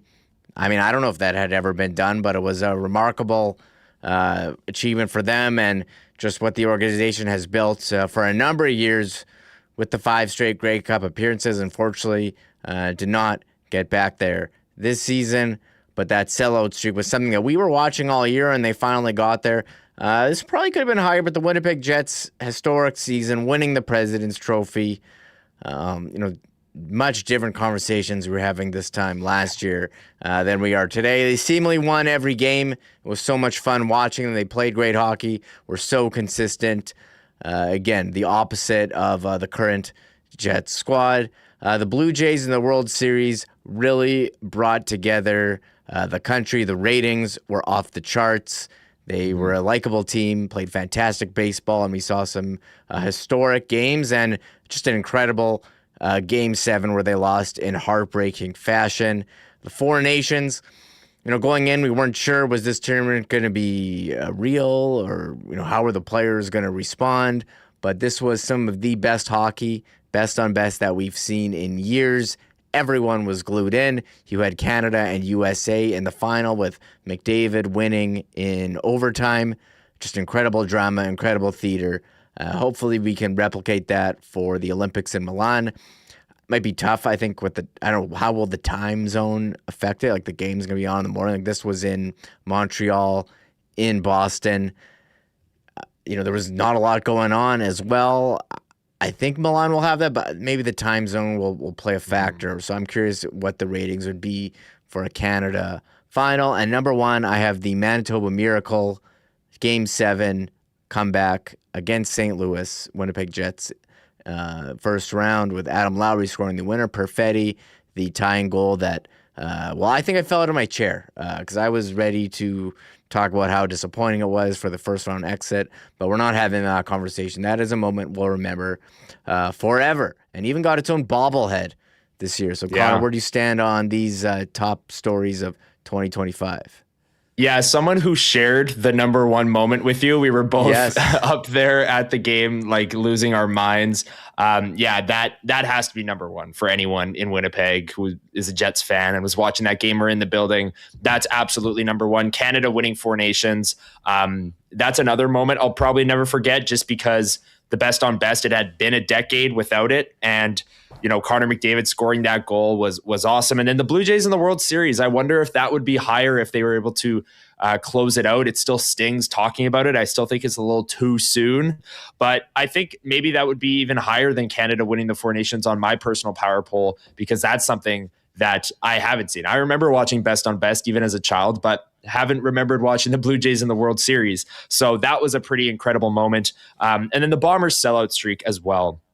As someone who goes to all the games, and I know a lot of people in our chat go to a lot of the games as well, they've created such an awesome atmosphere for people of all ages to enjoy the games. And whether it's a Thursday night or it's the Banjo Bowl, which always sells out, it always seems like the atmosphere is going. And even when the team wasn't that great this year, there were some home game stinkers this year, which wasn't the case the past number of years. They still found a way to sell tickets and make sure people had a great time. So the Bombers sellout streak, hopefully we can keep it rolling into next year. I have no doubt that, tickets will be in demand and people want to spend their summer nights at Bomber games and they won't have an issue. But to keep the sellout streak rolling would be super, super awesome. So that's a great power poll, Remo. And I do wonder the Olympics, how that will change the time zones, how that will change kind of the atmosphere around it. Those games were prime time. The Montreal game was Saturday night, 6:00, Montreal, kind of like a Hockey Night in Canada game, where these are going to be at, the gold medal game, I think, is slated to be at 7 in the morning.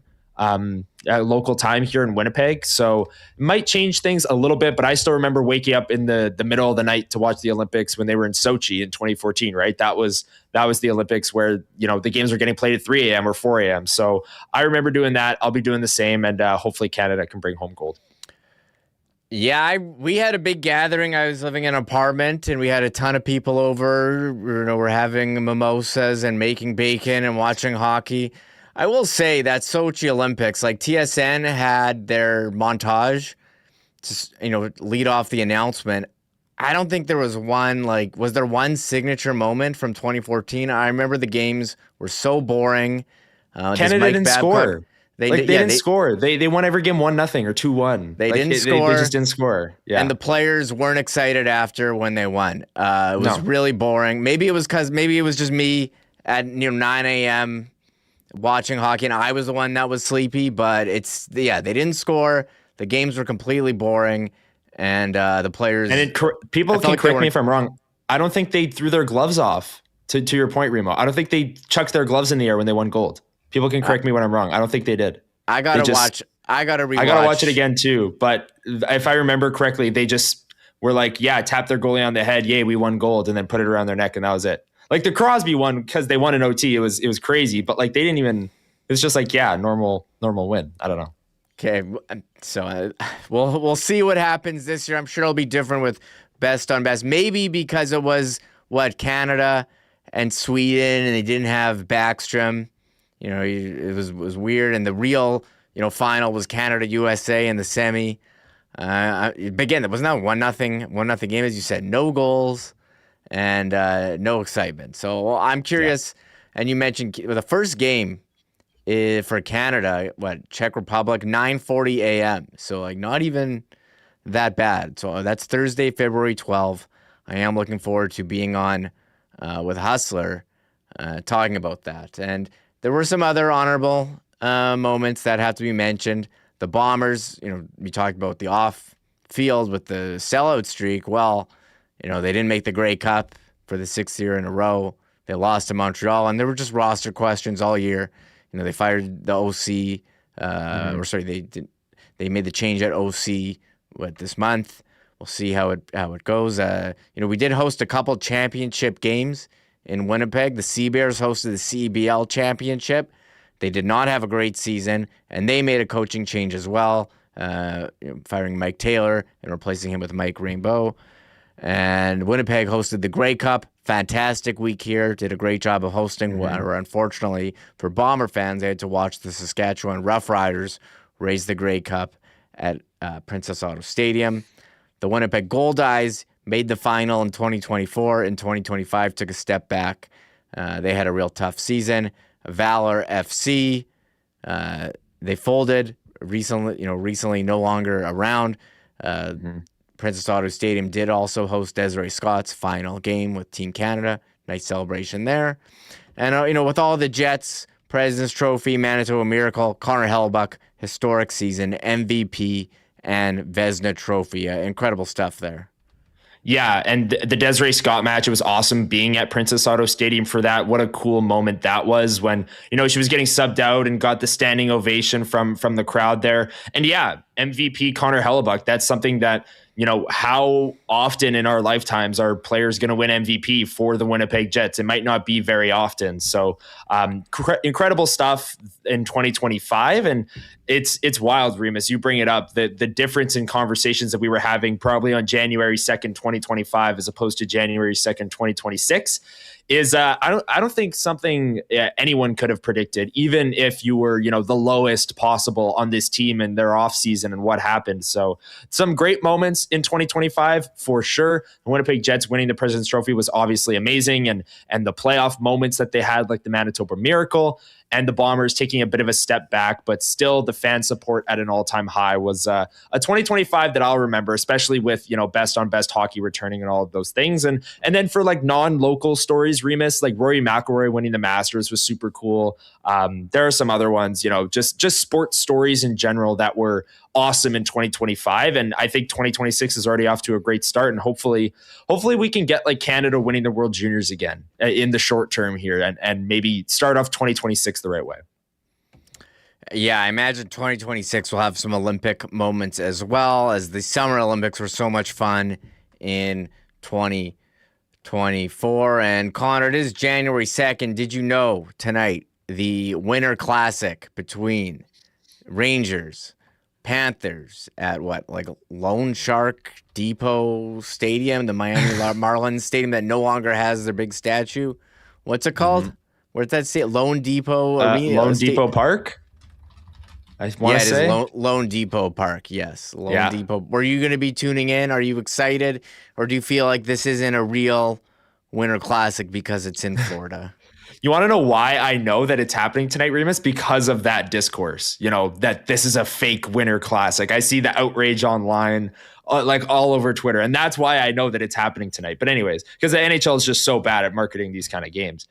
I'll be watching. It'll be on my second TV. My main TV will be on the Canada-Slovakia game for sure, but I'll check it out. It's the Rangers and the Panthers. It's a team that has won the Stanley Cup the past couple of years, and I also just want to see logistically how it works. And I don't know. I think a massive failure would be kind of funny if the ice was too warm and all this stuff. If something like that happened, I'd want to be watching it. So are you going to be watching it? I actually kind of like the jerseys too, especially the Panthers. I'm a big fan of. Well, we'll see them on the ice. That always changes my opinion. But just, as they release them, I did like the Panthers unis that they have for this game, Remo. So will you be watching the Rangers and the Panthers in the Miami Winter Classic tonight? I'm actually playing hockey at 7:40, so I'll see the highlights, I think. Sure. I got my own game to play. I think second TV behind Canada. I think anyone here in Canada will be watching the World Juniors. And I got to say, I put on the 4K TSN. They brought out the big guns for the World Juniors. The picture I thought was very, very strong, comparable to other top tier events. And you mentioned the ice. Will Cully, everyone, they're doing the interviews and doing media on NHL Network. Paul Maurice, it's a great ice. Everyone's so great. And everyone's raving about how great the ice was. Despite it being outdoors in Florida in January, Will Cully goes, the ice was pretty bad and pretty slow. That was his comments. So the NHL won't be asking him to be a spokesperson in the future.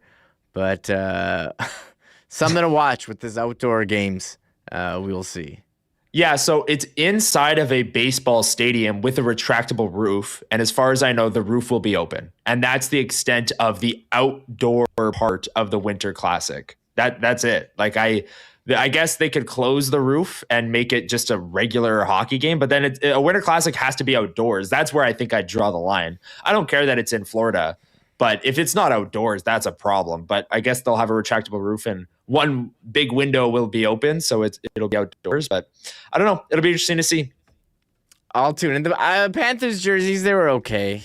You didn't like them as much? They were okay. They were fine. They try to make them look like older.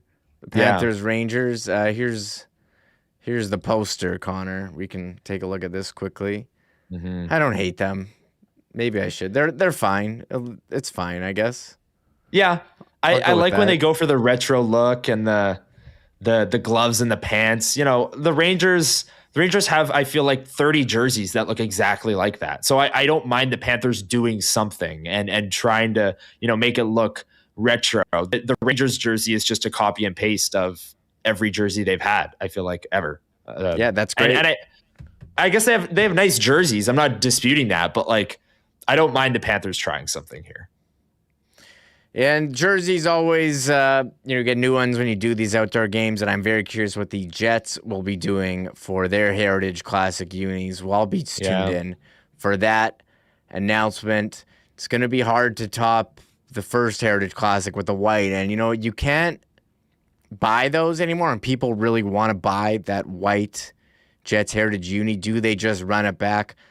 I don't think that would be. I think that would be a good option. I'm not gonna be like, oh, you're doing the same thing twice. It doesn't get better than that jersey. How do you make it look better than than the white Heritage? What about the '90s jerseys, Remo? No, That doesn't scream heritage. I guess. To me, but it is kind of, you see other teams rock their reverse retro, like Calgary did the Blasty for a bit, Washington as well has had variations of their, bringing back Screaming Eagle.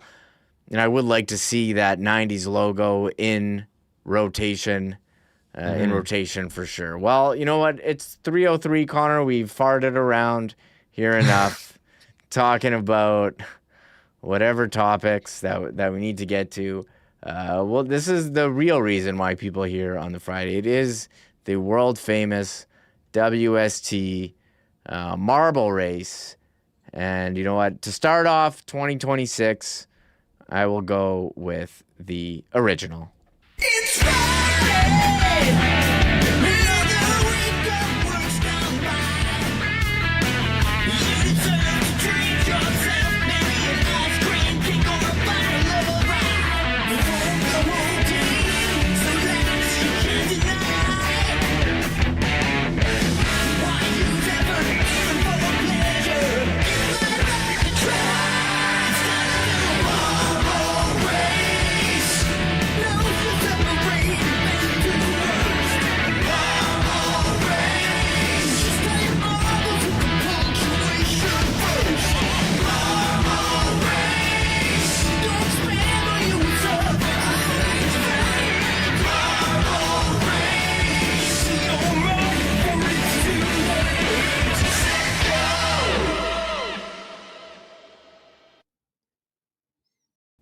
There he is, Tristan Rivers music. Oh, what a fantastic job he does with the Marble Race theme song.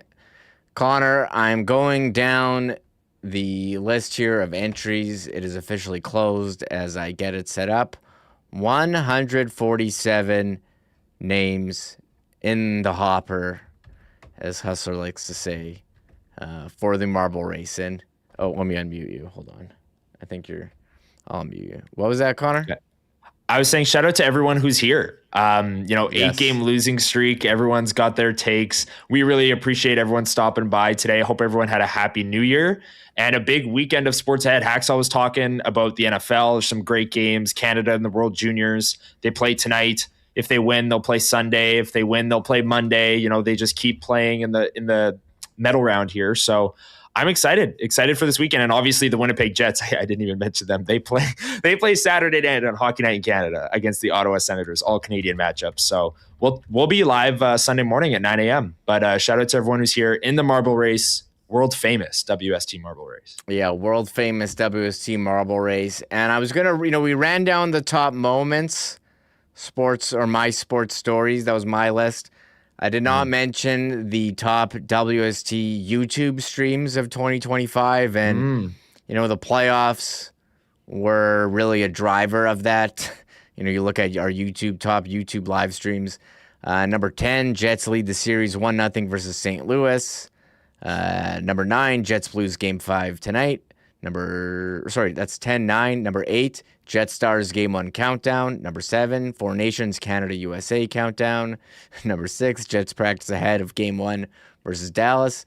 Number 5, Jonathan Taves introductory press conference. Number 4, Jets Blues Game 6 tonight. Number 3, Jets Blues Game 7 preview. Number 2, Jets win Game 7 over the Blues. Number 1, NHL trade deadline live stream. Always a big driver.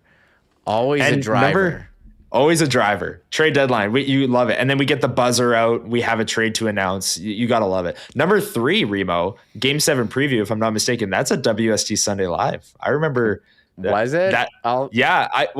We went live because the game was a Sunday. The game was on a Sunday, Game 7. And we were live Sunday morning. And we had a lot of people in there. And we were all freaking out, losing our minds. And it was so much fun. And it's fun to look back and watch that. With us not knowing what was about to happen that day, of course. But yeah, nice to see some WST Sunday Live representation on there. I'm shocked the Four Nations wasn't a bit higher. I remember the buzz going into that final game was off the charts, but obviously the playoffs here in Winnipeg are next level as well. Yeah, the Jets. Oh yeah, that was Sunday Live. Game 7 preview. That was number 3. We had so many Blues fans in our chat. It was unbelievable. I was on tilt the whole show, but we made it through. Man, Blues fans, they really came into our comments. They were They all really over. They were in our comments on all of our social medias. So was very happy for that, hand them that excruciating loss. Dallas fans, I thought, were quite nice. They were. In that series. Maybe because the Blues were the underdog and the Jets were the President's Trophy winners, and they were all cocky after scoring all those goals on Connor Hrabchak. Anyways, here are the top podcasts of 2025. Number 10, Jets eliminated from playoffs, hold exit interviews. Number 9, Jets lose Game 3 to Dallas. Number 8, Jets win Game 5 against Dallas. Number 7, Jets win Game 2 against St. Louis. And then you have the Jets lose Game 1 to Dallas. The Jets lead the series over St. Louis 2-0. Number 4, the Jets win Game 5 and lead the series 3-2. Number 3 was our post-game reaction. Jets win Game 7. Game 2, the Jets practice ahead of Game 1 against Dallas. And number 1, Jets win Game 7. That show, Craig Button joined. So as you can see from all of our content, the top views driven by playoffs. If we don't have Winnipeg Jets playoffs this year, which is the way, if the season ended today, they would not be in. I'm curious what our most top 10, streams and views will look like for 2026. I have a prediction. Okay. And because the Canada games are in the morning and you guys are going live Olympics. at 1:00. Yeah. So the Olympics will essentially be like a post-game show here on WST at 1:00, right? So I think those will be big. Like the Canada-Czechia game you said is at 9:40. Say Canada wins that game. The timing will work out that game will end at like roughly noon and then WST is live at 1. Like I think those will be big. They'll be essentially a post-game show, which will be super fun. So I got to get these in our calendar, Connor, the WST calendar. Yeah. Let me try to bring this up here. My screen's all messed. But Canada, Czech, yes, at 9:40, on Thursday, February 12th. Friday, February 13th. Ooh, Friday the 13th, 2:10 p.m. So maybe we go, I don't know what we're going to do that day. But Canada's hosting Switzerland. And then the Sunday morning at 9:40, Connor, is Canada against France. Those are some, I don't want to disparage France and Switzerland's teams, but these are some cupcake preliminary round games. You don't think Nino Niederreiter will go for a hat trick against Canada? Like, let's get some. Swiss? When I heard best on best, I'm thinking Canada, USA, Canada, Sweden. Like, I don't know. Like, what's the spread going to be? Canada, France on Sunday, February 15th at 9:40 a.m. Like, there'll be a 7.5 goal favorite. Or one of these teams. Who was the team that always, like Latvia, always put up a fight? Norway. Remember Norway was pretty good one year. So I don't think of those 3 games, I don't think Czechia deserves to be looped in with the other 2. They're good, and that'll actually be a good game, I think, Canada versus the Czechs. The Swiss, again, they have like Roman Josi, Nino Niederreiter. They have players. Like they're good as well, but I think Canada shouldn't have an issue there. And then France. France will just be... They still Chris Huey? They got Pierre-Edouard Bellemare? I gotta look at he's on the team. Yeah. To the France roster come out. So, but they have qualifying games. I'm sure they'll give Canada the best time for either of them. They're not going to give us the 5:10 a.m. Central time. So let's see. I got to mark these off in my calendar. The 17th of February, 18th, and the 20th, Friday, is the semifinal, and the gold medal is Sunday at 7:10 a.m., February 22nd. Oh, man, if my son has hockey that day at like 9 a.m. Sorry, 7:10. I'm gonna be upset. That was always one of my biggest things. Yeah, you can't. I'm clicking no. I gotta watch it for work purposes. Yeah, you're working. It's the gold medal game. There's no chance I'll be going. And just looking ahead, if Canada's in that game and it's at 7:10 in the morning, like you said, on a Sunday, Sunday Live will be going live after that game. Just a little heads up. As we're Sunday Live it's a Sunday post game. Yeah, it's a Sunday morning, and we're not going to go live in the middle of the third. Well, that's looking pretty far ahead here. And you know what? I never did the cool bet lines here, Connor. We do have to look ahead to the lines before we get to the marble race. I have it all loaded in. But let me bring up the cool bet lines for tonight's games. What is it? World Juniors, Canada, -3.5 against Slovakia. Big favorite. And then NHL in the Winter Classic, Florida's a favorite, -143. Wild Ducks tonight. Ducks home dog against the Wild, +110. That's actually a pretty good game. Minnesota's been tearing it up. And Canucks -147, home favorite. Wow, Canucks favorite against Seattle, who won yesterday against Nashville. NFL Saturdays. The game Saturday, very appealing. Bucks, Panthers. Bucks -2.5 favorites against the Panthers. And your 49ers home dogs to Seattle, +2. That's crazy, Connor.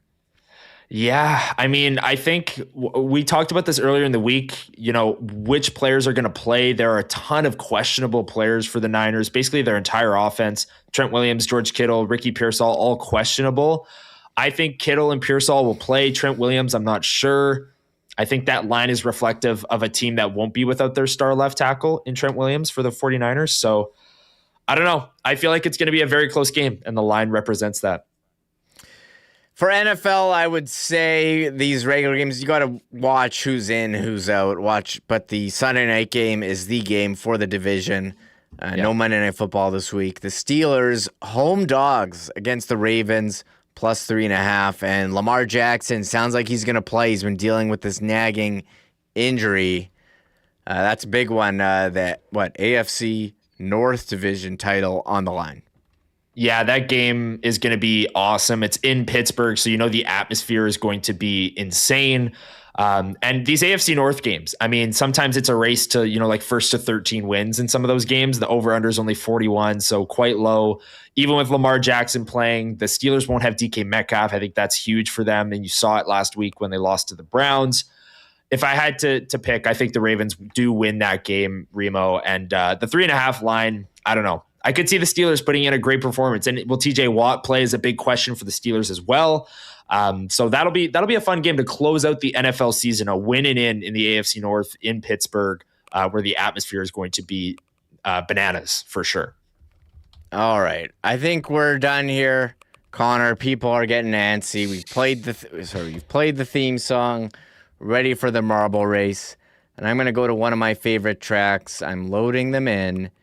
It is, hold on, I'll tell you how many people we've got. 148. I put Hustler in all capitals. I think he's watching. He's texting me criticism during the show. Not helping my mental state, but it's fine. 148 marbles we'll go with the Champions Fire project here. Let me get into this one. Here we go. Connor, are you ready for this marble? I'm fired up, man. First marble race of 2026. Let's go. Yeah. And I played the OG marble race theme song. Yep. One of my favorite tracks, Champions Fire Project, made by the legend Dylan 70. Here we go. 148 marbles into these two spinning wheels. And there's Mary Jane, Uncle Dizzo, Jets #1, getting tossed up. I see Ishii 13 in there. Oh, Uncle Dizzo, bye-bye. But we have in the lead the two tracks, Ishii 13. Who's MC Stormy in there? What's going on, Stormy? But who's going to come out of this spinning tube into the funnel? It's Ishii in there. Stormy, Duck Dad. Could we have our first Edmonton winner of the marble race? Amazing. They're putting out the call every week in their own Discord saying, come try to win. And they never do win. But it's Stormy in first. Manny Fran over the top. Jason Moran over the top. MC Stormy, he's in there. I see Turd Ferguson. Oh, Duck Dad in the mix. What would thing that would be? What a story that would be if the first EST winner was Duck Dad. And he is into this. I don't know, Connor, what is this thing? Wheel? Oh, yeah. What? We had someone take the shortcut. Gintelligence. He fell off and is in this spinning orb. The shortcut for Gintelligence. Oh my God. Just got thrown over the top, landed on the track, and is in this spinning orb. Incredible stuff. Could everyone catch up? Will they get out? The suspense for Gintelligence. Long-time listener.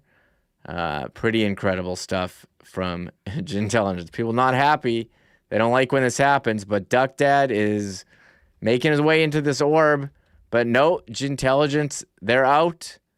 Going towards the finish. Oh, got held up a little. Stormy's in the orb. So is Duck Dad. Oh, Gintelligence got thrown back. This is crazy.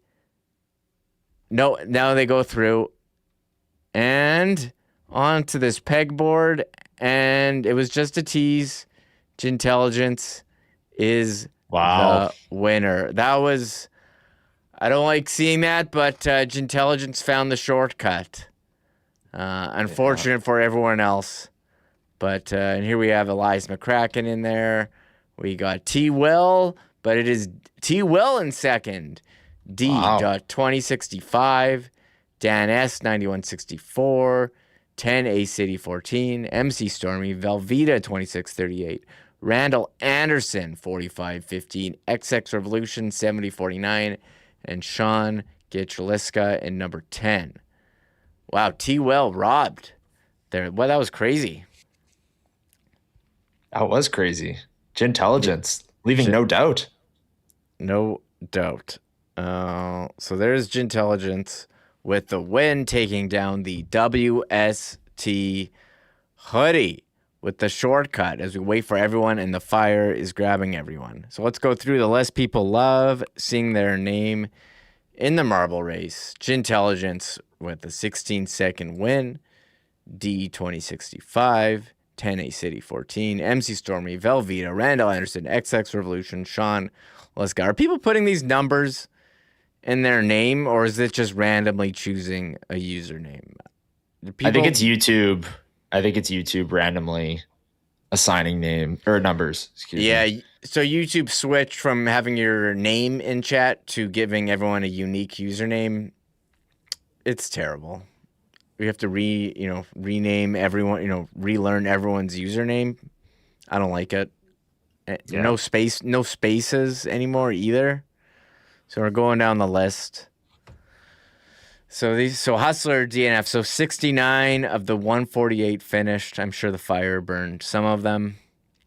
But congrats to Gintelligence, longtime listener, Gintelligence with the win.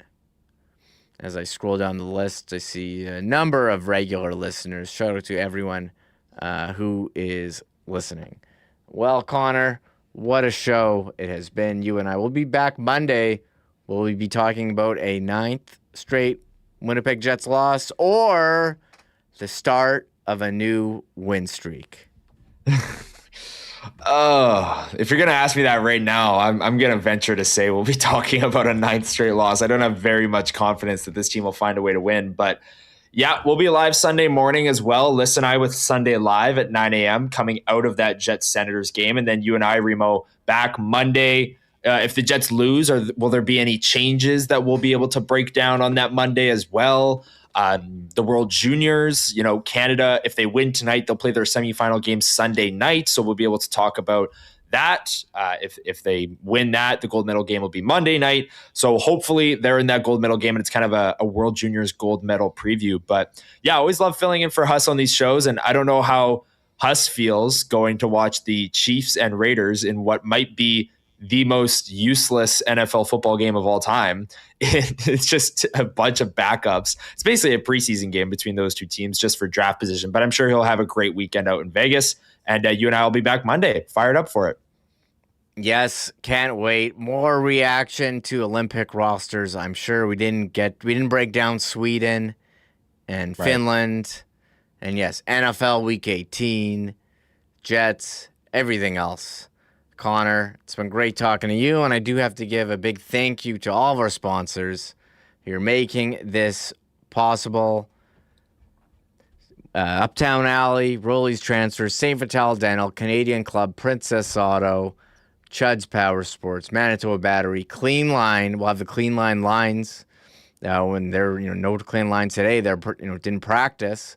Little Brown Jug, Boston Pizza, Rural Sports. We just did the Cool Bet lines. We got the poker tournament next week. Last chance to qualify. And Winnipeg Jets join us WST night. That's this week, this Friday. So Jan 9 at home to the LA Kings. Après ski night, Connor. I got my we're gonna have goggle giveaway. Goggle giveaway. WinnipegJets.com/WST. Join us. I got my jacket as well, ready for après ski night. I've been taking my goggles out on the GT Racer, doing a bit of tobogganing. Nice. Connor, things dangerous. You got to be careful. On that thing. People are getting injured. I don't know. You hitting the slopes lately, Connor? Not hitting the slopes. No. In the ODR during Christmas or New Year's? The ODR for sure. And it's always a question: what jersey do I wear? I've been repping my Connor McDavid Four Nations jersey as of late on the ODR. 'Tis the season. Canada's playing in the World Juniors. Yeah. Canada's playing in the Olympics soon. But I have some doozies. I have my Brian Little jersey that I wore probably a decade ago that barely fits me. And especially when you put a jacket on, it definitely doesn't, but you got to do it. I don't know. ODR season in full effect too with the weather we've been getting recently.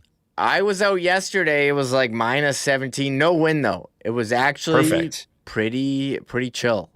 By chill, I mean relaxed, not cold. It was pretty good. So maybe the wind is the whole thing. The wind is all. Yeah, it is all about the wind. So I've been out a bunch with my kids, getting them into skating. So very fun stuff. And yes, we're rocking the Sakic Team Canada. A lot of Team Canada out there. A lot of Jets. I do need to bring out the Mason Appleton game worn at some point. It's only gone up in value since I bought it at a clearance price at FanFest. Yes, maybe the best purchase made at FanFest across the board was the Mason Appleton game-worn jersey. It is very possible. Very possible. Well, there it is. I appreciate everyone who's come and hung out with us. 154 in chat.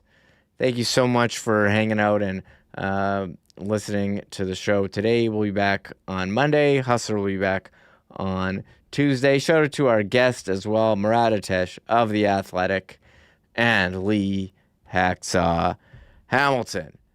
For Hustler, for Connor Hrabchak, and myself, this has been another edition of Winnipeg Sports Talk Daily. Bye-bye. Oh, my God! Oh! Shut it down! Let's go home!